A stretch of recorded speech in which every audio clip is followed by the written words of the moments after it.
Branding and publishing for the web. Computer's going to run a little slow because there's an import running in the background. There's a couple of viewers online. I believe there's like going to eventually be 5 or 6. So as you guys come in, hello. Remember, you guys can always rewind on the video too if you need to catch up with anything. All right, guys. We did this event last year, and it was great. There was a lot of great questions and so forth. Branding is extremely important in publishing for the web. It's a two-part class. One is about branding, how to watermark your images, the benefits of branding, security / advertising, and so forth.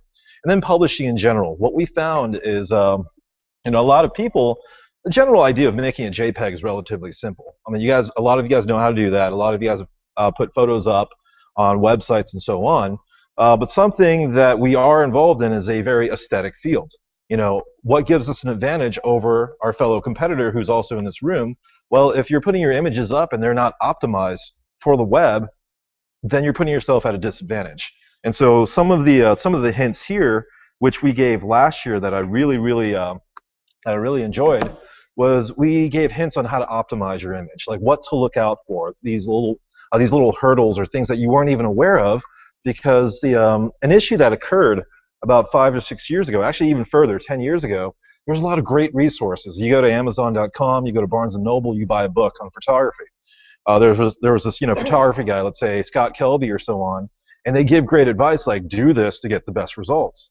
The problem is we read the first part and we don't read the second part where they're like, but if you do this, you got to be aware of this, because if you don't do the second step, well, you're going to have issues.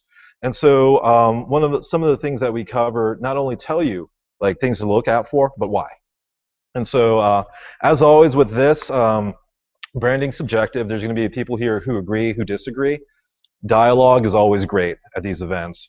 Talk, discuss, because when we're able to talk amongst each other about your personal experiences concerning, like, let's say, branding or so forth, then it's even more eye-opening for everyone involved. With that, guys, as always, welcome to introductions. I'm Trent. Chris, Jamie, and Patrick aren't here right now. I believe they're heading that way.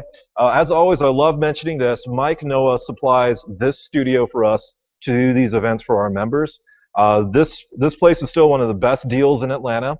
You get a monthly membership for $50, and you get 2 hours of studio time. There's no other studios in Atlanta or in Alpharetta. Well, there's a few studios in Alpharetta, but the Atlanta area in general where you can even get close to that price. And then for every hour after that, it's a really decent price too. And so it starts at $50 for a month for a membership, and it goes even higher.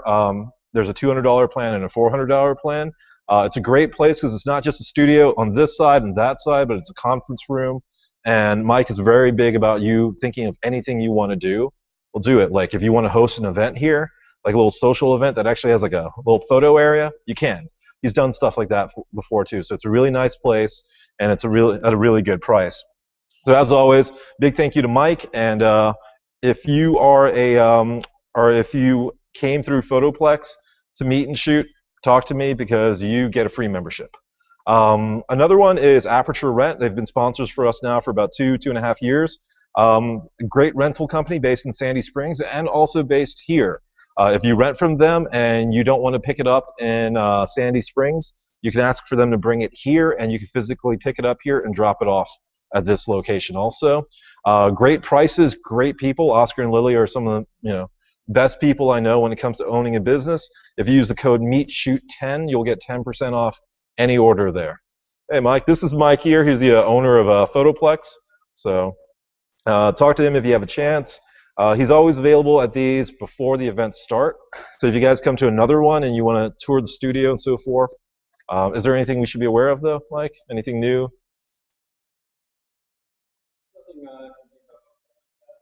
It's been a great, yeah. It's been a great studio, and they're upgrading it even more. Like this wall used to not be black. Now it's they've done this side, and it's two sides, guys. It's so the studio availability. A lot of issues that they have at other studios is it gets booked and you can't use it. Well, this one's segmented where the availability is pretty much like it's gotten a little bit busier in the summer, but you can still book time there. You can't really not make it there. Yeah. This weekend, I've got 4 or 5 shoots on Saturday, but I just booked somebody in the middle of it. And you only need a few hours, usually. It's a matter of staggering between the two spaces. Mm-hmm. And there's other things that we can get into if anybody's interested. Check the website out or give me a call on my cell phone. My cards are at the front desk. Yep, it's cell phone's a key. I meant to say that. It's very true.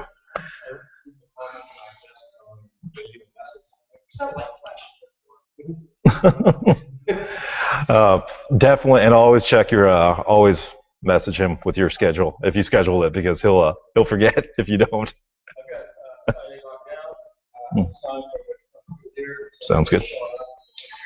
Somebody's walking to the door. Yep. And the side over here, and 101 has a sign that says no exit. Mm-hmm.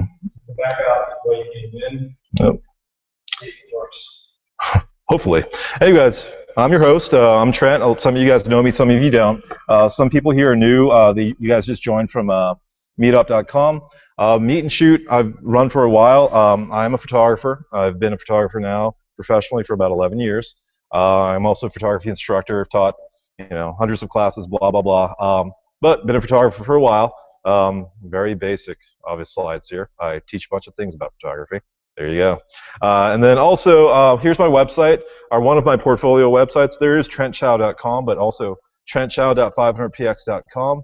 And the only reason I put my logo there is to show, it's branding. I've had this logo now for about 6 years. I've contemplated changing it because I'm not necessarily like, oh, this logo is like great to me. But one of the things that I'm going to go ahead and note in this class is there's a lot of like subjective opinion stuff that I've experienced. And one of the weirdest things is people say when they get my images, mostly for Facebook and so on, they want my logo on it. It's a status symbol. It's really weird. I don't agree with it, but it's the equivalent of, in their minds, having like a Mercedes symbol on their photos. So they'll love my photography, but among their peers, they're like, hey, can you give me photos with the watermark on it and not off? It's really interesting. I've never expected that, but if it happens one time, all right, you note that. But if it happens 7, 10, 15, which it has happened that much, it becomes a pattern, and it's been really interesting there. All right, guys, a little bit about Meet and Shoot. For those who aren't familiar with us, we're an organized photography meetup group. We started about 4 or 5 years ago. We started from the Atlanta Photographers Guild, which I was an admin for a long time. And then Meet and Shoot was created because the main thing that Meet and Shoot, the premise was based on, was we set up photo shoots, or we set up classes, and we made you guys aware of it. And then that's what it was about. It never was a social group where we set up a meetup to socialize and we might take photos. So the core premise on Meet and Shoot is, here's this photo shoot, here's the theme, or here's this class, here's the idea, this is what you're paying for, or this is what you're going to get when you attend. And so that's what we're based off, what Meet and Shoot is. So we do great workshops, photo shoots, classes, stellar models, well-planned themes, high-end equipment, and a great and unique experience. I do want to point that out with the models. Something that we do love, or something we do at Meet and Shoot that we love doing, is when we work with models, we rarely do TFP models where they come into the shoot and that's when they get compensated with photos. What we do with the admins is we shoot with them first and we give them photos. And so when they shoot with you guys at a photo shoot, they don't expect you to give them photos. If you do, it's great. But you're not under pressure, because I don't know your guys' experience levels, but it varies here. The worst thing is when you go to a photo shoot and you have these models or these people who rightfully so say, hey, when am I going to get my images? And you're already dealing with all these other hurdles, and you're also dealing in a large social environment, which might not be your forte. And so something that we've done for a while now is we supply them with photos ahead of time. We handle that. And so that's our job. So when they are modeling for you guys, they're happy. They've already gotten compensated concerning photos, and they're there for the joy of it and for the experience of actually meeting you and working with other photographers, but not pressuring you to get photos unless they think you have a winning photo that they want. And so that's one of the things we do, and I look forward to seeing you guys at future photo shoots there. As always, if you guys can, go to our meetup.com page. It's meetup.com/meet-shoot, or meet-and-shoot-atlanta.com or something. Yeah, just do a search for it and you'll find it. Come on in. So, and shoots can range from free to members or have a low cost. which leads into the next one, the Meet and Shoot membership program. And this slide is finally upgraded. There's some chairs back there. Sorry about that. All right, Meet and Shoot memberships bring some great privileges. I finally made a slide for this because it used to say in 2013 we started a membership program. We have events specifically for members ranging from shoots, classes, and more. These events are for members only. Essentially what I tell people the Meet and Shoot program is, our membership program is, it's like a Costco membership. You can go to Costco, you can shop around, but for certain big ticket items, you still have to pay for it. So we do have shoots and we do have classes that you do still pay for. But we have these great little side classes and so on, like tonight's membership class. And guys, these free classes, I think a few of you guys have attended some past ones. I should be charging you for them. Really, we should be charging you for, and we are. Technically we are. You pay $25 for the year, and you get to come into these things. Something I'll go ahead and say is we're not really taking a record of like when exactly you paid. So if it has been about a year since you've paid the last time, do pay again. Oh, what was that? Sorry. The Sidetracks, it does it. The only problem is Meetup.com changed their membership thing like in November or September or something like that. So they went to a different like. Is it accurate for you? Okay. Well, look at your look online and see there. If all of a sudden it's like 15 months and you haven't paid, I'm not going to be like, hey, you owe me 25 bucks. The thing is, what we want to do is deliver such good quality in the content that you feel like it's worth spending the money. And the best part is word of mouth when you're actually getting people to come out here. That's great there too. Is it hot for you guys? I don't know. So I might look or turn on the AC a little bit more. All right, so we do have other shoots and events members do have to pay for. So make sure when you go to meetup.com, if it says member events, those are the ones that you could attend for free. Or not free, but those are the ones covered by your membership program. The promise that we've made there is to at least have one a month. And so we're essentially spending $2 a month to have educational programs. So it's kind of a no-brainer. All right, guys. Summer special, we have a new office in Alpharetta. We got one off of Highway 9, and it's meant for more for, it's our event company business we have, but it's also a great location to do one-on-one training. So for this summer until August 30th, I normally charge $125 for 2 hours, but it's only $80 per session.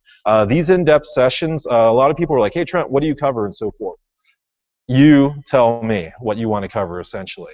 The issue that comes with education and so forth, mostly self-education, is you learn all these things you want to, and things fall between your fingers that you may need to know. When I do tutoring, it's not about teaching you something new sometimes. It's also making you efficient, more efficient. So we'll talk about what you're doing, so on, and we'll analyze it, and just it's basic consulting, and talk about it and work on it.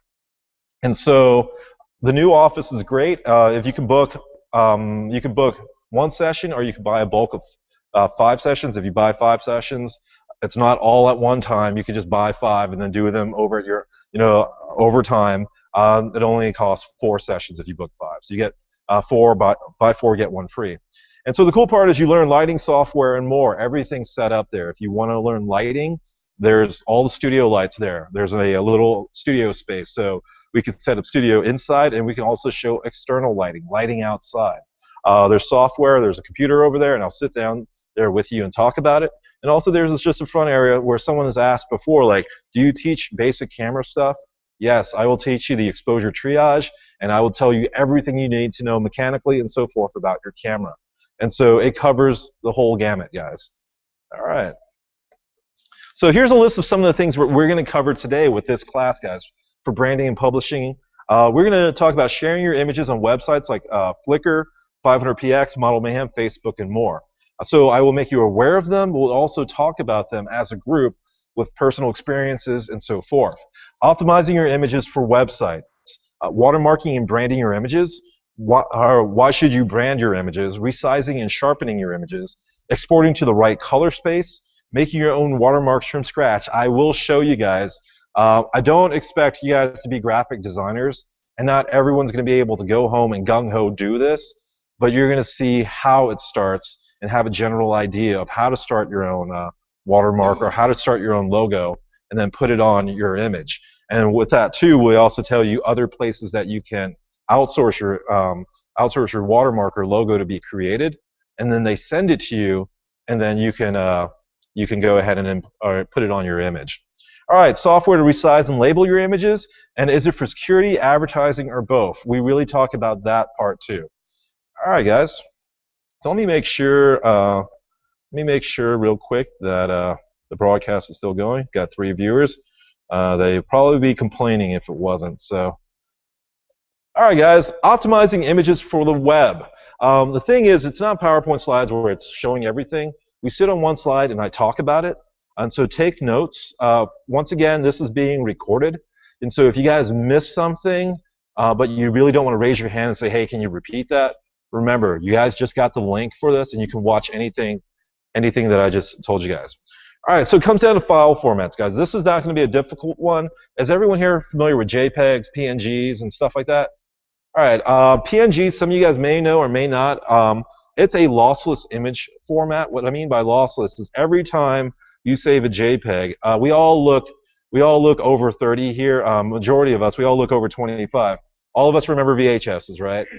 You have a VHS, you record your favorite show on it, and then you record something again, or actually I'm trying to remember. You record your favorite show, you hand it to a buddy, and they make a recording of that, and then they make someone else make a recording of that. You have generations of data loss.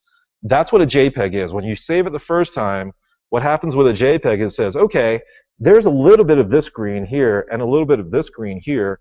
Let's kind of merge them together and throw away this extra information. That's how it works on a JPEG. It optimizes your size by discarding image information it doesn't believe it needs. And so JPEGs by default are a smaller file size. When you save your images, you guys may have noticed this when you're working in Photoshop or anything. It has a compression, like a compression number that you can do. The higher the number, the better the quality. The less it throws away. But you're still throwing information away. And then the worst part is when you save it on Photoshop at 12, or I believe on other programs at 10, you barely have any compression at all. And so you have to figure out what numbers work for you. On my end, on Lightroom, it's on the scale of 0 to 100.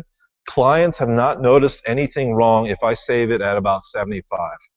I'm a little bit more anal about it, excuse the language. I try to save around 82 to 85. But the difference in file size between 75 to 85 is actually huge. Back in the old days, not really the old days, but when I was doing more wedding photography and delivering it on DVDs, you had a 4.7 gig cap. You probably don't want to really give multiple DVDs out. And so at 85% in Lightroom, pretty much it always went over the 4.7 gigs. And so at 75, it was a little bit under. But now since I'm giving USB sticks out to clients instead of DVDs when it comes to weddings, it's a lot easier to just give USB sticks and package them. 8 gigs and 16 gig sticks now, I'm saving it at a higher quality. I'm saving it at 80, 85%. All right. PNG files, guys, you guys will need to know that today. Because the main thing about a PNG file, this is more of a graphic user interface.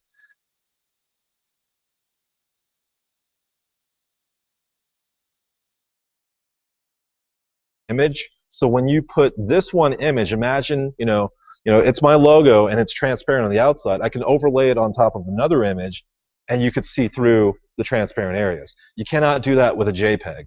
It has to be opaque on the whole square. And so when you guys are working with your logo, you can't use your logo in a JPEG format unless you want it purely, a square logo. If you have it as a PNG format or other formats that are a little bit more complicated, they'll have the transparency you need for your logo to work. And so when you're working with, when you're working in Photoshop, if you're working in any program that creates an image for your watermark, go ahead and write it down, export it out as a PNG. Because the best thing too, guys, is a PNG is a JPEG. It is an image. It is an image file. And so if you're wondering why you don't want to save everything as a PNG, it's because JPEGs were more universal. I wouldn't be surprised in 10 years if PNG is one of the sources that people end up using, because I believe, have you guys noticed that our GIFs, does anyone remember .gif files? It's actually owned by CompuServe. Does anyone remember CompuServe? And so for anyone who, like Microsoft had to pay CompuServe a usage fee for them to use GIFs. And so if you ever wonder why like GIFs aren't as popular, they're still there because it's animated. But as things are owned, just like, I don't know if you guys noticed this, but Microsoft, like new Microsoft players or new Microsoft OSs don't really play DVDs because they had to pay licensing for every computer that played DVDs. I didn't know if you guys knew that or not, but if you're ever wondering why some things don't play certain things anymore and so on, it's because of what's owned by a license and what's free. I believe PNG is free. Does anyone know? It's universal. So it's one of those things where I wouldn't be surprised in about 10 years, PNG files supersede JPEGs because PNG does have a compression-based algorithm also that you can select. All right, guys. So that leads into the second one. Anyone have any questions concerning JPEGs or PNGs?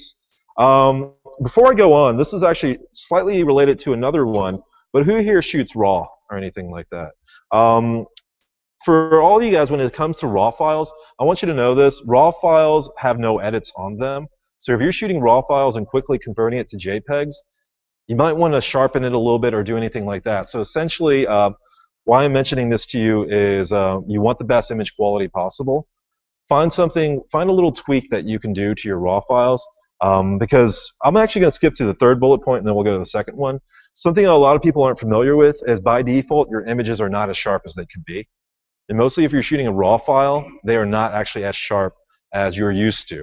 When you have JPEGs being created by your camera, it actually puts a slight algorithm on it. It puts a slight edit algorithm where it increases sharpness, increases clarity, increases contrast, just a wee bit. But anyone here ever notice that your camera JPEGs look better than your RAW files? That's exactly why.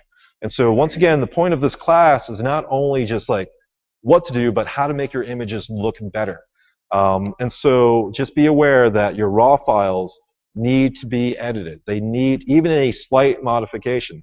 And so if anyone here is not, who here is starting with RAW files now? Like you're kind of getting used to it. Shoot less, but shoot RAW plus JPEG on your camera, and you get the best of both worlds. Because you can always delete the JPEGs later, but your JPEGs will come out better looking than your RAW files until you find out the best way to edit your RAW files. And so you have your camera doing half your work for you. You have your JPEG files that you still have, but if you don't need them, that's when you just change to shoot straight RAW. Yes, it uses more space, but now in the world of 32 gig cards costing 75 cents a gig, it's a lot easier. All right, so now resizing for the web, guys. How to get optimal image quality.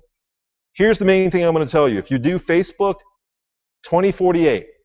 If you put your pixel length on the longest edge at 2048, you're going to get the best image quality possible. It's just how they're a little. It's how it works. I've done it for 6 years now. Every week I get an email from somebody. Trent, how do your images look so clear on Facebook? The only trick I do is 2048 is the minimum size. Yes, someone can download it and print it, but you know what? Someone probably downloaded your 800 pixel file and printed it. I hate saying it. As long as you put it on the web, guys, someone's either going to try to steal it, and they're not trying to, like, they don't steal it maliciously thinking, oh, I'm stealing it, har, har, har, I'm a thief. Sometimes people just aren't aware of it, and they print it with your logo and so forth. The way I see it, and this is subjective, is as soon as someone prints it, and let's say it has your watermark, it is a representation of your company. And so at 2048, it's not the full size I give my clients, but it's still a good quality image looking its best. And so at 2048 pixels, let's see if I can show you guys. Dropbox, photos. So these were just shot yesterday at 2048 pixels.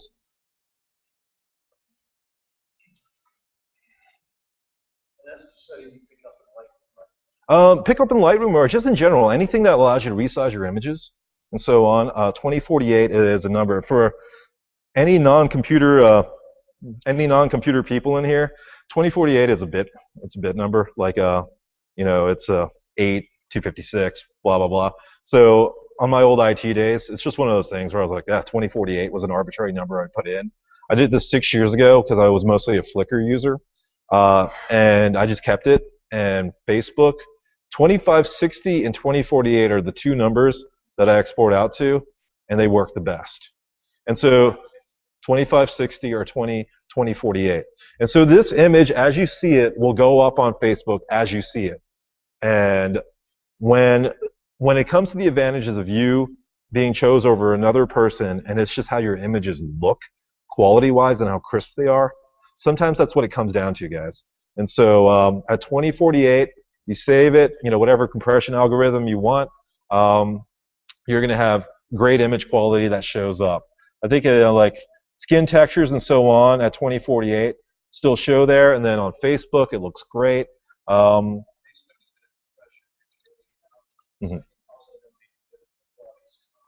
Yep.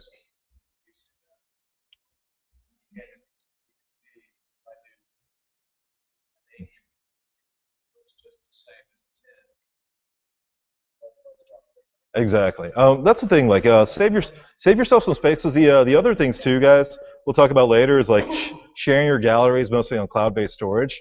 A lot of us have great download speeds, but a lot of us don't have great upload speeds. And so a difference of saving at 8 and 10 on your image quality can be the difference of 2 hours of uploading to 5 minutes of uploading. Because a lot of our upload rates for users in here, if you're not using faster internet, it's like 1.5 to 3 megs comparatively to 20 to 30 down. And so it's 1 or 10% of your speed is your upload speed over your download speed. So just be aware of that. All right, the last one is really important, but it's something where you do it the first time and you wonder, and then later someone tells you. We're going to explain it. Color space. There's multiple color spaces when it comes to monitors and computers. Essentially, this is not exactly what it is, but it's going to be an arbitrary number. Let's say sRGB has 12 million colors that's available. Adobe RGB has 15 million colors. This isn't accurate, but I'm just giving you an example of how it works. Well, one has 3 million more.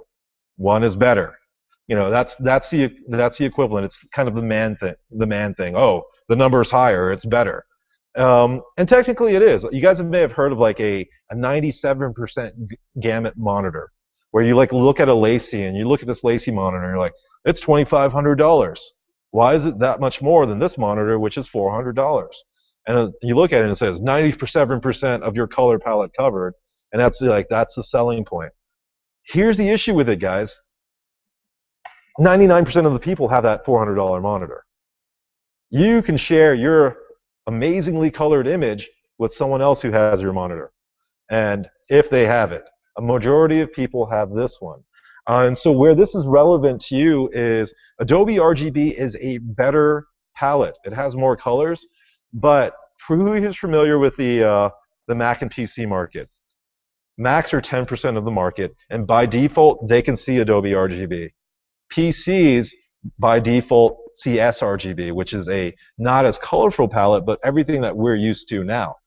And so if you save your files in Adobe RGB and you embed that profile in there, you'll get an image closer to the off-colored one on the bottom right. It's a little bit more, it's more exaggerated on my monitor. It's hard to say which one's good, but the one that looks worse to you, imagine that's Adobe RGB up there. And so you'll read a book and it'll say, oh, if you want the best image quality and the most color possible, save it as Adobe RGB. But then there's this little bottom part you may have not read where it says not everyone can see your see the additions, and if you save it and you save it as Adobe RGB and you put it on the web, it's going to look really bad unless they have a device that can see Adobe RGB. And so has anyone ever looked on your computer at an image? Anyone here a PC user? You look at your PC and you see an image, and then you look at maybe your iPhone and it looks different. That's your issue there. The iPhone has the ability to see Adobe RGB. The PC by default, for those who are wondering, a PC will do everything a Mac does and more if you tune it and you hot rod it and you do all of that. That's not for everyone. And so this isn't a Mac versus PC thing. It's just this one's set up to see it by default. This one has to be, you have to enable it and you have to do stuff to do it. And so where this is relevant for you is if you read a book and it says use Adobe RGB to get benefits for it, you're really not going to see the benefits if you're publishing a lot of stuff for the web. You're going to actually have more headaches if you publish in Adobe RGB, and people are going to see an inaccurate image. The worst part is the images look great on your camera, and they look great on your computer, but then they're not going out true to what it is. And so you guys can use Adobe RGB, but one of the things I do in Lightroom is it exports as sRGB. And then there's other color spaces also, like ProPhoto and so on, which is even more, which is even wider gamut and so on. But just be aware that you want to market, or you want to deliver to the majority. For those who for those who are running Adobe RGB, or for those who are running ProPhoto RGB, you're working with the 2% or the 1%. And so your clientele, if anyone here has professional aspirations as a photographer, your clientele are all sRGB people. That's it. The best part about it is for Mac users, like sRGB looks the same. Like, it's not like you're losing anything saving it that way. So for Mac users, they still see a great image. For PC users, if you save it as Adobe RGB, they see a terrible image. And so in this case, this is the only time where I'll really say, aim for the largest common denominator. Save yourself a hassle, save everything in sRGB for now, and you guys won't have this issue in the future. Has anyone ran into this before and not realized it? So sometimes you have before. Can I get your name? Tiffany? And so, did you look at the image and you went like, what's going on, or did someone tell you?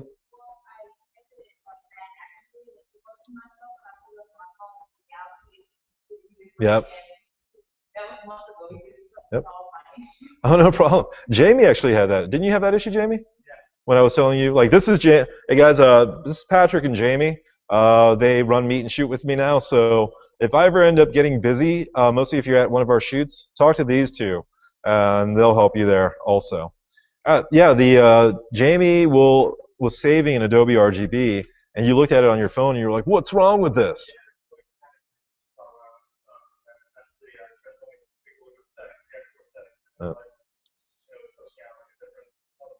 Yeah, this was like 7 months ago, and he's a graphic designer. He went to school to Georgia Tech, and and that happened. This poor guy. All right, guys. So optimizing your images for the web. What you should get out of this is 2048 is kind of the minimum I save at, in the sense of like dimensions. Because Facebook and any of that, also when I send it to let's say a model, because I do a lot of portrait shooting, well, they're going to share it mostly on Facebook. They're going to share it so forth.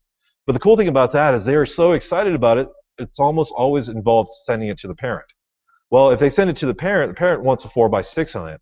A 2048 file size image makes a perfect 4x6 print.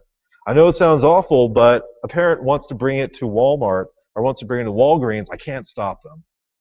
What I could do though is give them a great image where they print it out and it has my logo on it, and all of a sudden everyone else who sees it, they're like, "This is a great image. Who did this? Here's the logo." And so this is a part of the branding thing, guys.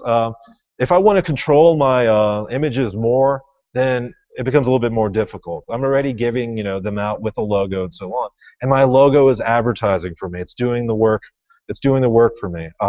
So this is, once again, personal experience over years of setting it up, finding this logo that a lot of people, I'm surprised, recognizes, and them telling me, "I know you based on your logo." It's really interesting. So, all right. So, moving forward, any questions concerning optimizing images and so on? I use my Mac for photo edits. They're automatically saved as Adobe RGB. There's a setting there that makes it RGB. There should be, but what program are you using? Is it iPhoto or is it No, is it Lightroom? Yeah, if you go to Lightroom and yep, if you go to Edit, Preferences, and Presets, I'm trying to remember exactly where it's at. External Editor, you don't, but you can actually. It's color space there, but this is if you're going to, I think it's under export. So I'm trying to show you where it is directly. You can do it. There it is. When you export out, there's color space, and you can choose right there. Oh, okay. Yep. So here's Adobe RGB, Pro Photo, and stuff like that. And so it's one of those things you set it up for the first time, and you get it going. 10, 15 years ago, guys, color space was extremely important. When printers were dealing with CMYK over computers being more RGB, the accuracy that came from, I mean, this is my experience in printing. The accuracy that came from having the right color space was better when you selected the right one. But now with how more automated it's gotten, a lot of people have experienced it. They don't really see that much of a difference. Worth the hassle. They don't see it worth saving in a CMYK format for printing because the computers and the programs now are doing such a good job converting it one over to another. And so in this case, the only thing I'll go ahead and say, guys, is aim for the lowest common denominator when it comes to saving your files. Save it in sRGB, and don't worry about any headaches that come from having the wrong color space on your file. All right. All right, moving forward, watermarking your images, guys. Before we go to creating your watermarks, because I'm actually going to show you in Photoshop how to do that, let's go ahead and talk about it. Watermarks, guys. Security. I don't believe it does anything for security, personally. I do not like watermarks on a personal level that gets splayed across the image that says, do not use, something Trent Chow photography, and it's just lines and lines and lines of that. I don't care much for that. It kind of reminds me of the old like Olin Mills type thing where they send you a proof and it's watermarked in there. I understand why that's there, but I think it actually takes away from the image and creates a little bit of sort of disgust from your user. Does it help business-wise and branding? Very much yes. I believe personally watermarking is for branding. I believe you create a brand. If your interest is in doing photography, one of the things that you should do is try to pursue doing photography more. And by creating your brand, when people recognize your images, recognize your style, but also you have a key graphic or anything that recalls your brand to them, it helps you create more work. And so I believe watermarks do an amazing thing in logos for branding. Security-wise, anyone who doesn't know, any image you put up is instantly stealable. Even if you have a right-click, if you right-click, it says copyrighted, press Alt and print screen. There you go. You have a copy of the image. Yeah.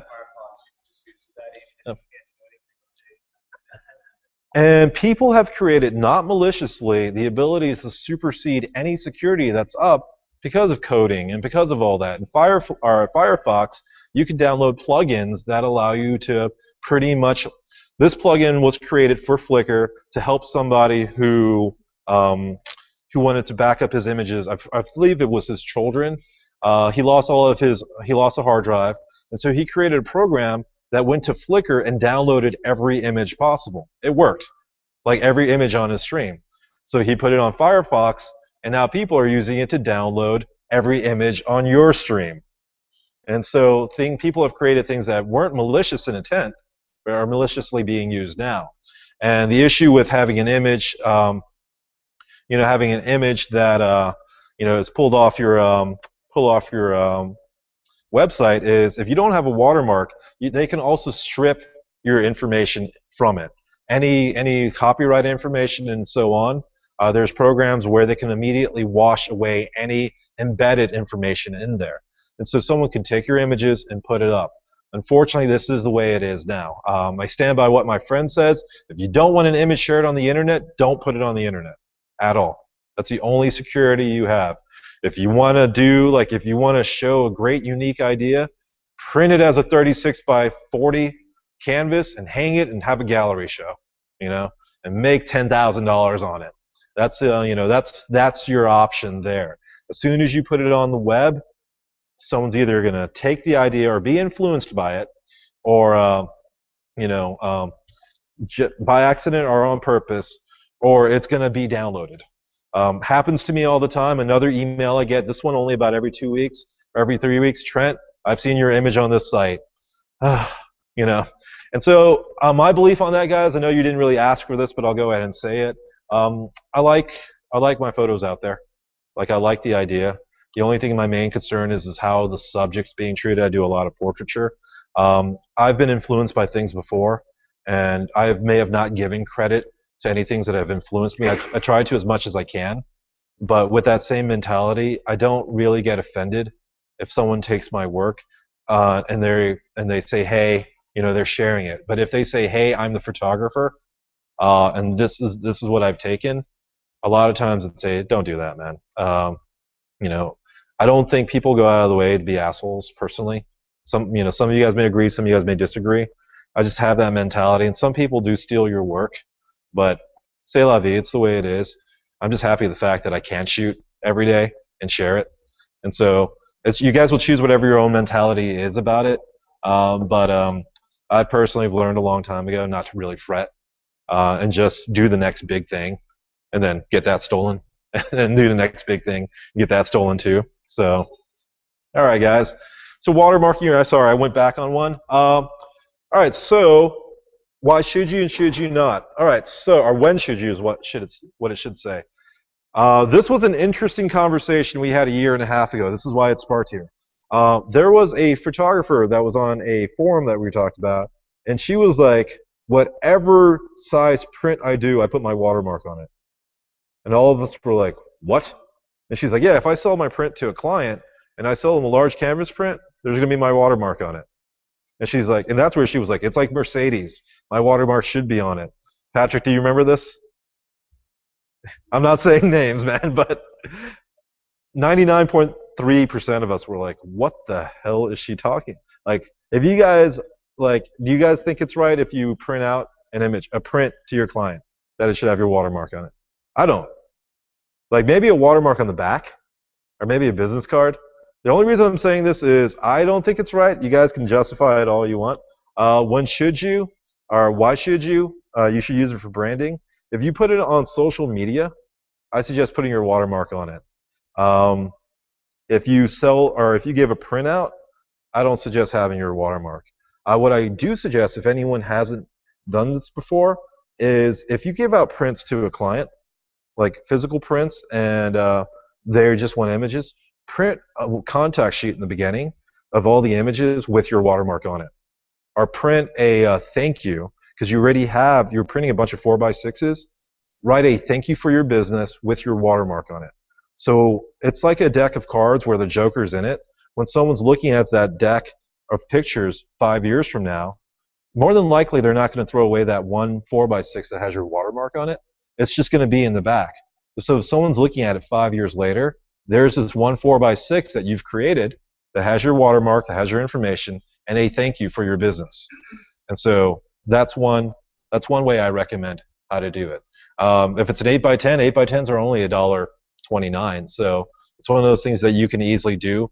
Create an image, and so forth. Or the best part is create a contact sheet. Does anyone remember the film days back in the day when you used to get a roll of 36 and you got a little contact sheet?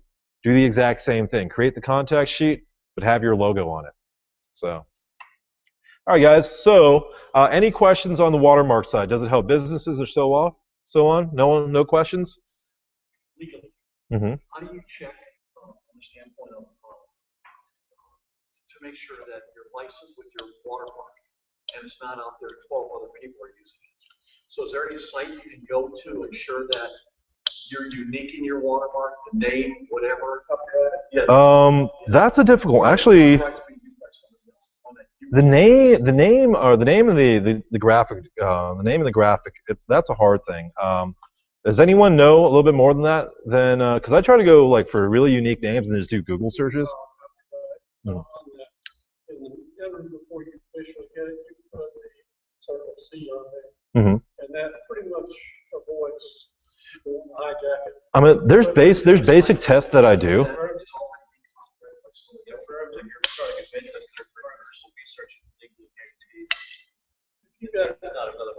Yeah. If you file a copyright, they will look through and that's the code book. Yeah, and then the other thing too is I do your basic searches. I mean, I always hit. I mean, it's the Google thing. It's a Google thing and the GoDaddy thing. If you do a Whois search on the web, most websites will register like their website, whatever it is, .com, trentchow.com. Obviously, it's me. It's more of a unique name, but if someone wants to start trentchowphotography.com, it's already established that I set up that name 12, 13 years ago. And so if I'm looking like you're first initially starting, unfortunately, a lot of the names are already taken. But you can look it up, and if there is a, like georgiaphotography.com and it's taken, more than likely you can't use it.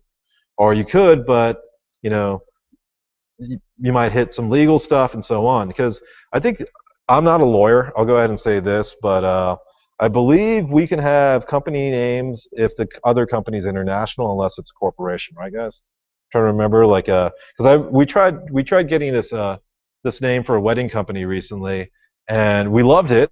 It was great, but it was also the name of a wedding company in Pakistan.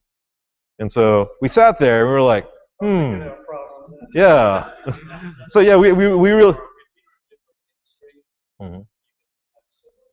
Okay. Mm-hmm. What a company.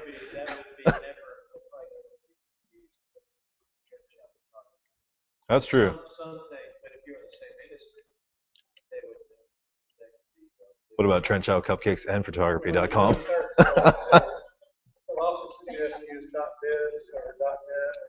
Yep. That's the issue though. If you buy Coke.biz though, Yep. Exactly.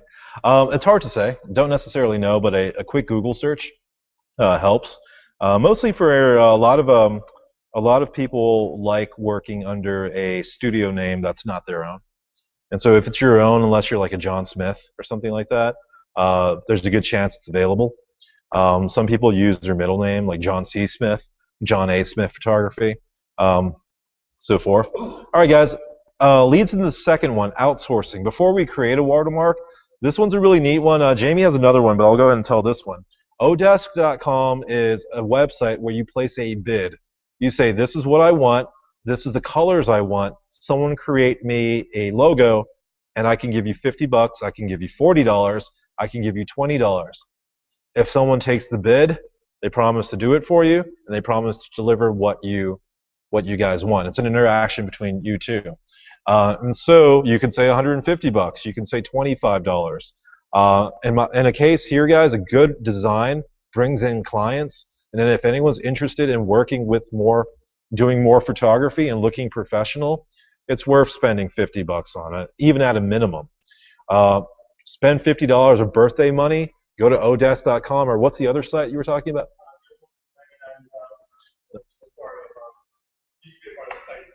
Mm-hmm.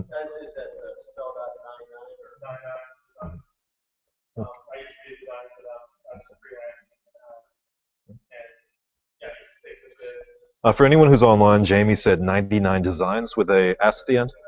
99designs.com as an alternative site for outsourcing. All right, guys. Here's the thing. Does it work? Yes. I mean, Jamie mentioned he was a designer for 99 Designs. It's, they're getting work. They're not getting the $150 to $250 that they wanted for a logo, but they're outsourcing it, and they're delivering some amazing quality stuff. Vivian is the one who told me about Odesk.com, and she got 2 logos done, and they were both designers. I believe one was from Romania and one was from Russia. Great results. And they sent her a Adobe Illustrator file and all the relevant files like PNGs and so on. And they were, immediately available to put on the web and so forth, because I think one of the contracts or one of the stipulations, help me on this one, Jamie, is they do own the image, right? After you design it, you don't own it. So yeah, that money that you put in, like, was it bid based for you, or was it Mm-hmm.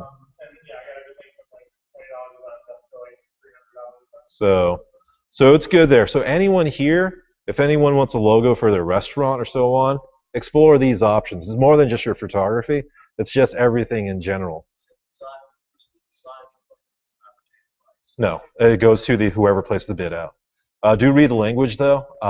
It might be one of those things, but one of the cool things about it too, like Vivian, she got the original PSD file and the original Adobe Illustrator file. And so she was able to manipulate it to the original source.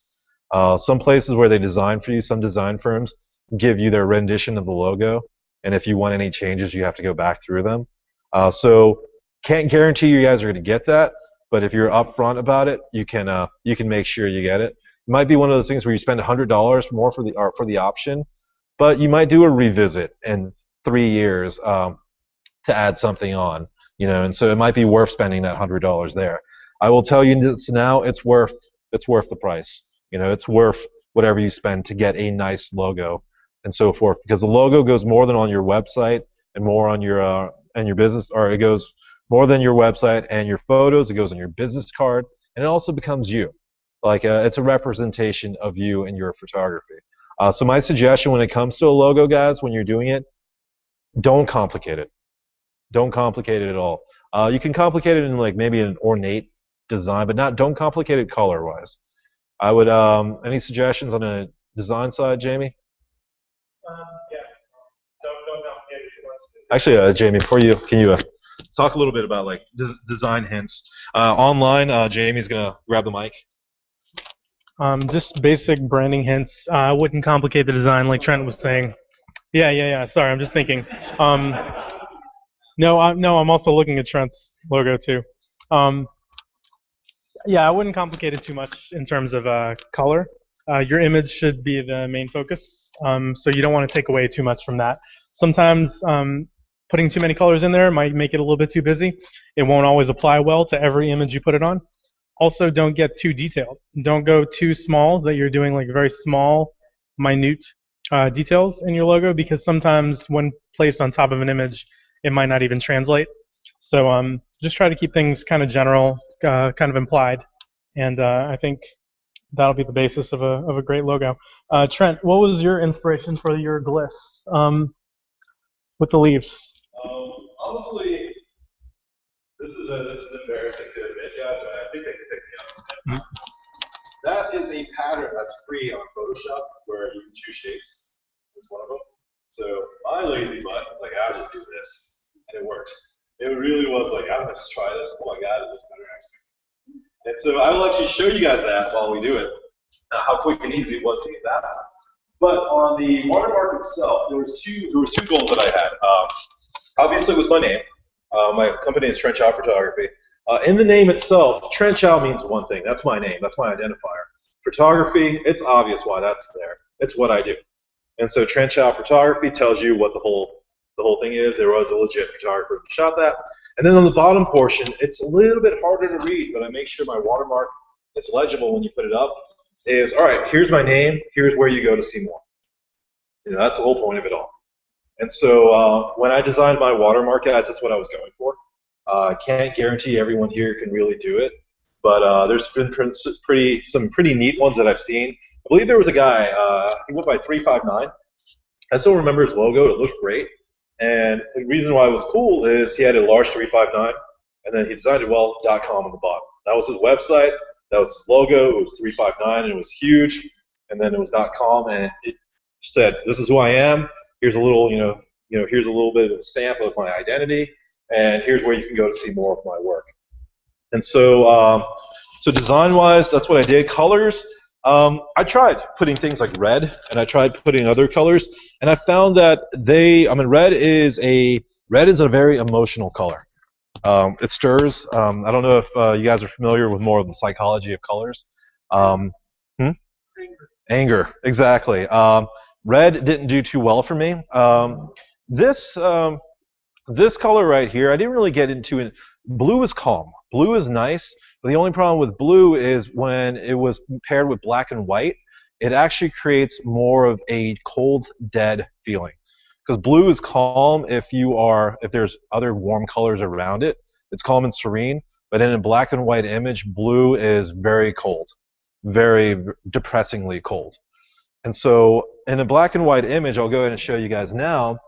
I know you guys probably weren't expecting it on this level, but on an emotional front, like when someone sees this logo on there, there's a little bit of warmth that comes from so even in a black and white image, my logo's there. And that's a color scheme that I've kept for a while. And it's one of those things where I guess I got lucky. It wasn't like, oh, I'm going to theoretically plan this because this is what I see down the line. It's just over thousands and thousands of images. When this logo was created, it was 2007, and I averaged 73,000 images a year. So it's a lot of images this logo has been on. I haven't really found a time where it didn't necessarily work too much. And it even got to the point where this right here, even though it's a free pattern, that color right there, I ended up using on my Trent 365 website. I don't even know if it's still up anymore. Let me see. Well, I'll check later. But there's Trent365.com that I use that little logo in. All right, so now that leads into creating watermarks, guys. This is going to be an interesting one. Hopefully you guys are still following me online. All right. I'll go ahead and say this now. You guys don't need to know how to use Photoshop to do this, but I'm using Photoshop myself. A watermark, the premise, the main thing that you guys want to be aware of is make it transparent. Nothing looks as unprofessional as having a watermark that's just a square with your name in it or anything like that. It looks like a crappy image unless you're doing it purposely design-wise. The other thing too is if you don't know a graphic or anything you want, text works perfectly fine, as a starter watermark. If you wanted to, you can do like, Jamie Moore images or 2014, and there's a lot of programs out there that will write a watermark in there for you. Even Lightroom itself, if I go to edit and I do edit watermarks, I can go ahead and say I want a text watermark, and there it is on the bottom left, and I'm going to say Jamie Moore Superior Photography. And then on a PC, if you hold down Alt and press 0169, you get a copyright sign. 2014. There you go. And so, and you could say center it off, put it on the right, and then whatever color you want. And I like this because Lightroom defaults it to basically white or whoa, is it allowing me the other ones? No way. You can do a green watermark. Anyways, and so here it is. And I'm going to put that on bottom left or in the center. And there you go. There you go. There's a quick text watermark that you can do. I don't really care much for it, but it's there. Cool thing about Lightroom is it creates a little bit of a shadow. That shadow underneath the text allows it to stand out and separate. But Jamie mentioned it before, if you have an image that's pure white and you have a white watermark, you have an issue. With Skybreak, what have you done to fix that? Typically, I kind of focus a lot on the image that I'm editing, so I'll try to make sure that there's an area of high contrast in the wherever I'm placing my logo. Just because I haven't added too much shadow to full contrast of the logo. So pretty much I kind of rely on the image, and unlike Trent automates his watermarks, so pretty much he has a set of photos and it's automating and processes all those in one batch. I'm more meticulous. Not to say it's any better. I just go image by image and figure out where exactly I want to place that watermark. Yeah, the only real difference, guys, is I'm 2 days and he's 3 months in output, and it's the ongoing joke among all of us. So. All right, guys. So, but how do you? So you're putting your watermark wherever you think it should go. All right. Does anyone use Lightroom right now for your watermarks? For those who aren't familiar with it, you do actually have that option in Lightroom, and I will show that later. If you're the type where you want to be like Jamie and you want to put it in a specific area, you can. But now you're dealing on an individual image basis. On my end, where I automated more, all my watermarks are on the bottom right, and so it's just one of those things. All right. So. In Photoshop, this is where I show you guys how to do it, but it's not a step-by-step, okay, follow me type thing. It's just so you guys have the general idea, and also when you're purchasing, let's say, from odesk.com, what you should expect. So I don't even think everyone here can do this, but at least you can see how it's being done and be more aware and make a better purchasing decision. All right, so when it comes to a watermark, what you'll see here is if you see this checkerboard pattern, it means it's transparent right now. And so anything I put on it, any opaque thing, let's see here, Trent Chow Photography. All right, so that's what's showing up, and then anything behind it is transparent. And sorry for the computer running a little bit slow. Something I will go ahead and say is this looks large, make it large, because an image can decrease in size and look great, but you can't artificially increase it without it looking fuzzy or looking terrible. And so start big with your logo, and then it could shrink down in size. And I'll go ahead and show you guys there. If anyone's offended by bad words, I apologize, because my logo, if anyone ever asks me for it, is Watermark 2, largest shite. And when you download that one, it is a large file. And so it can always be resized down. Did you design your own fonts? That is using 2 fonts and combining it together. Here's the, see if I have the original file on it. Watermark. Actually, I don't have it on this one. Normally I do, but here's our Atlanta event photos one, and then I use fonts that are just available because, all right, so I have Trent Chow Photography. I'll just actually go ahead and show it here. So here's a font that Adobe chooses, or here's one that I've used before, and so I'll explore fonts, and let's say I want more of a you know, I'm more for a conservative market, so I'm going to say I want to do something standouts. I would never do this, but you guys can see there. So it says Trent Chow Photography.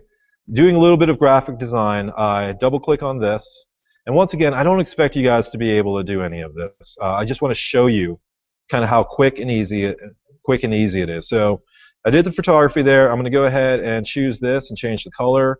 I love that orange, so I'm going to go back to it. Cool thing in Lightroom or in Photoshop is, for those who aren't familiar, here's the original orange here.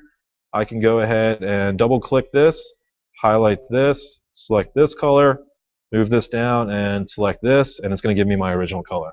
So, all right, so we got that, and then this looks great now in the sense of black and orange. You know, that's close to GT colors, isn't it? So close enough. For someone who always says I dislike GT, I find myself more and more. Anyways, so now this one's harder to read, right, guys? But if the image has, you know, if it's a black image, it's going to show up perfectly because it's lighter tones. Something I always end up doing is, you guys don't, you know, remember, there's a video, so if anyone goes home and they have Photoshop, keep on rewatching this, and you can actually recreate this whole thing. So it's not like you're losing anything there. You can always rewatch it. Something I do here is I right-click right here, and I go to Blending Options, and then I do Drop Shadow, which creates a shadow, and then I do Stroke, which creates a outside stroke on the image. So that creates a outline, which is really important when it comes to the contrast that you're getting. We're going to go ahead and make this an outside one. All right, so that's a start. Something you guys will notice, though, is there's a little bit of a gradient on the top of my old logo, so I'm going to go ahead and emulate it. In this case here, I'm going to go back to this one, and instead of choosing this as white, and we're not going to do this too long, I just want to show you guys how quick and easy it is to get this done. I'm going to choose a darker gray, go to blending it again, and then do gradient overlay.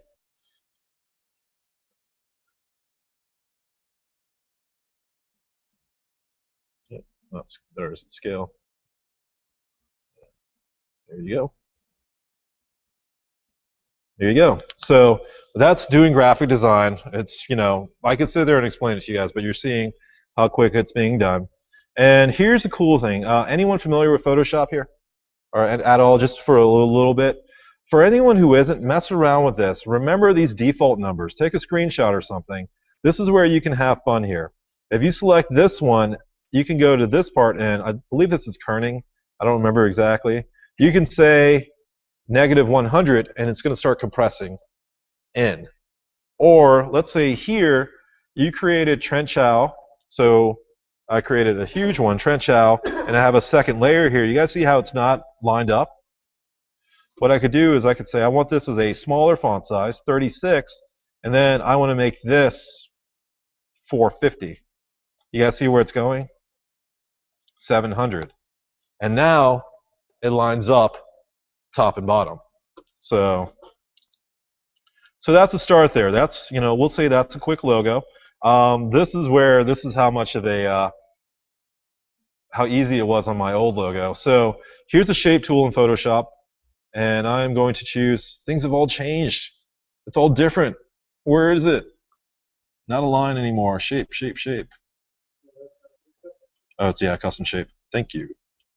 And so, and then.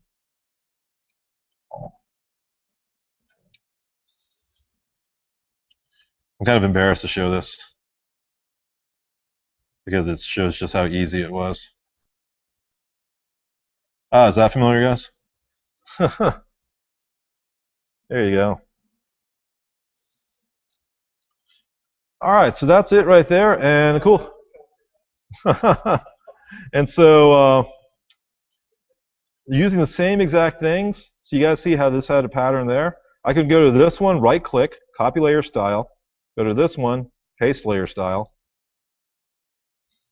and there you go. And now if I change the color of it, if I double click and I say, okay, I want this color, there you go. So it's quick, it's easy. I don't want exactly that gradient, so I'm going to go ahead and say rotate it a little bit, make the scale a little bit higher. Perfect. And something I tend to do too is, if I wanted to, now I'm not going to do it on this one. But you know what? I want to go for something a little bit more modern. The one that I normally use all the time. No.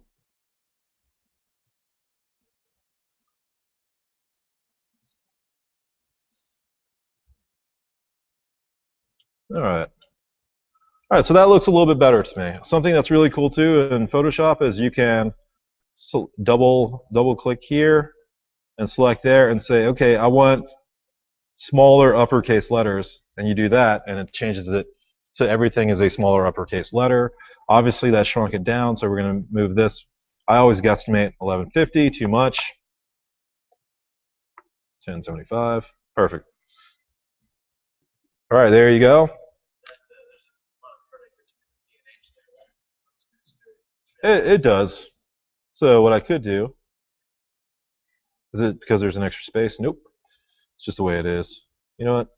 I'm not going to even worry about it because we're just showing you guys. So exactly. So a cool thing too, guys, if you're not familiar with fractals or vectors, these are vector images. So what you can do is after you design it, you can resize it without any compromise to the object. And so I just designed it, put it all together, and once again, guys, this is not, we're not teaching you how to do this. We're just showing you how easy it is. All right, so here's a new logo. Let's say I like it, but I'm going to add something a little bit more unique than my old one, and that is a date. Something I haven't done, before, but I'm going to go ahead and do it this time because Patrick has a date on his watermark, and so I'm going to do 2014. All right, so we'll move these two over here, and so now we have a 2014 right here. I could put it like this, or what I'm going to do is edit, transform, rotate counterclockwise. There you go, perfect. And then resize it down. I mean, maybe not. Some people will do that, some people won't. But there you go. So here's my quick watermark that I just made.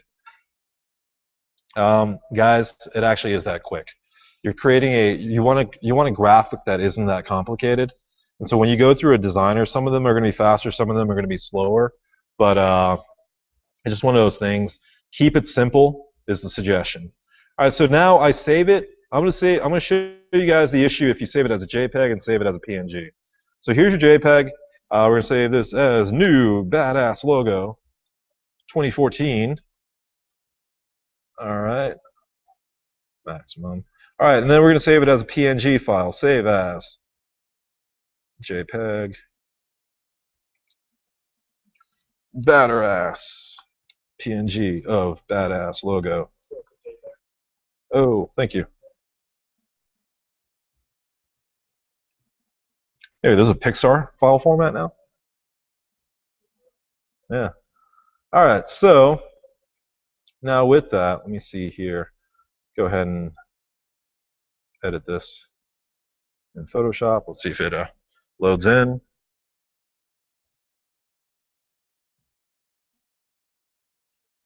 Recently just updated to CC, and I think it fixed most of my problems, hopefully. It wasn't there you go. All right, so here's an image that I'm going to publish for the web. So the first things we talked about was change your height, or change your long edge. We're going to put that at 2048. All right, so there you go. So now I need to watermark it. Before I show you how to automate it, we'll do the watermarks that we currently have. If I open up the JPEG that we just created to watermark with, which is under Badass, where is it? Oh my God, where to go? Jamie, help me. Oh, here's a PNG one.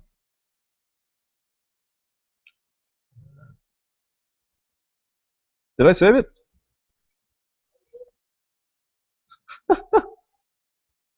New badass logo. There you go. All right, so if I save it as a JPEG, guys, this is what you're going to get. Bam.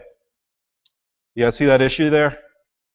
It creates a square, and it creates a white square over whatever corner you put it on. That's what it looks like. All right, so now if I go to my PNG file, and I move that over, actually I'll just go ahead and do that. Deselect. There you go. That's the with the transparency channel there, and go ahead and resize that down. For those who aren't familiar with resizing on Photoshop, Control-T is your best friend. You press Control-T and you start resizing. Get used to it. All right, so there you go. That's how fast it is to create a watermark, and also create a mark that stands out. The design elements that I would suggest is if you design a watermark, that's a basic one, go ahead and add an outline and a shadow, and it's going to help, because here it is on an image that has a lot of, or here's where it's really light, here's where it's darker, and you guys notice the watermark isn't perfect. There's going to be times where the scene gets really complicated and it doesn't stand out. You know, the watermark isn't always a win, but this design right here works well with a lot of things. So let me see if I could find an image where there's a lot of dark tones to it. We'll do this one. Is it this one? So yeah. So yeah, for anyone who's not familiar with the Ophelia theme that I'm doing, this is Delaney was a model yesterday, and she kicked butt. So edit. We're going to edit this one in Photoshop. Let that load in. All right, so now we have that one. Let's go ahead and grab this guy again. In there, and there you go. That one stands out extremely well in a black and white image in the darker tone area. All right. You know, it's actually not that bad looking. But anyways, yeah. Let me give you this. Yeah. So. In case anyone has questions about the fonts, because I heard it come up a little bit. So in general, you know, on your machine, you'll have a series of fonts that are loaded in onto your computer. Most of those fonts, if I'm not mistaken, most of those you have free license to do whatever you want with them, just like what Trent did with the image that was provided from Photoshop. It's part of the program. It's yours to use as you'd like. When it comes to certain other fonts, there are fonts you need to download. Some of those fonts can be free. Some of those fonts you'll need to purchase. Let's say that there's also your favorite blogger has a logo and you love the font, but you don't know how to get in touch with the blogger, you don't know what font they've used, but you'd like to use that same font. Let me give you a resource. There's a website called What the Font. What the Font. Yep, it does. So What the Font is a website, whatthefont.com.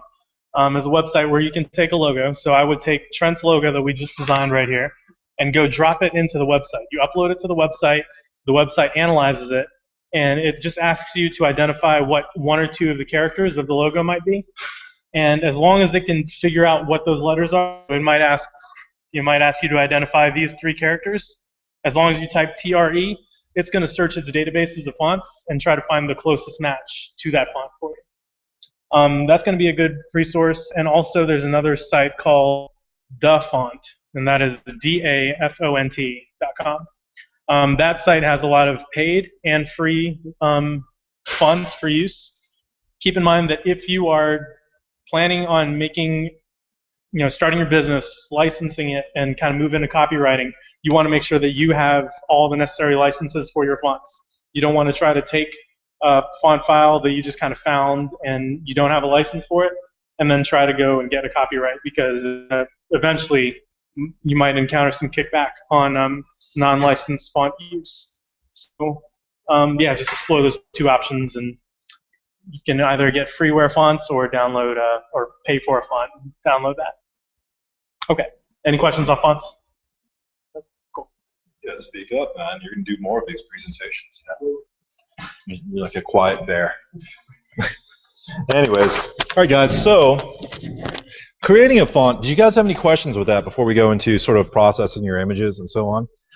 Something I've done beforehand, and there's a person here who's gotten the service before, is I created fonts for photographers. I believe so, and they came out well. So it might be one of those things where you can talk to another photographer too, and if you like their font, see who they went through, or if they designed it themselves. The design process doesn't take that long, and the cool thing is you can always upgrade it later. It's not you don't have to hit the perfect design now, because as like with everything, I don't know if you guys have noticed it. Google changes their logo a lot in the sense of like every day the front page is something new, but they have a general logo. But there's also micro changes to it that comes year after year after year. Also the same with Coke and the same with everything else. If anyone sees like the swooping Nike logo, you know what it is. And it reaches that level when it comes to your branding. So if you can find a way, something representative. As cliche as it is, it's always nice having a shutter or a camera as your logo. But do be aware that there's other people who are doing that. As a photographer, why I do like my logo is that shape. It doesn't really call photography. It doesn't say photography at all. And so there's more than likely a chance that none of my competitors are using it. But as a recall yourself, I don't know this, but it's been told to me before. When you guys see that shape, what is your emotional feedback with this pattern right here? It's a general question, guys, but I'm just, there's no right answer, but what does it invoke for you guys? Wrought iron? Does wrought iron invoke like quality to you or anything like that? Or not quality, ornate and so on? I've actually had that response from people. That's one of the things that they've liked about my logo. It doesn't even have anything to do with photography, but it's just how ornate it looked. Made them think it was a better quality than a general logo they've seen before, or just a name. And it was an interesting thing where it invoked that emotion from somebody, and they wanted to work with me just based on my logo. It's really like, I don't condone it. I don't like say, oh, this is going to happen, but it was an interesting experience getting that. And once again, it's not one of those things that's happened once. It's happened multiple times. And so that's why I've stuck with this guy.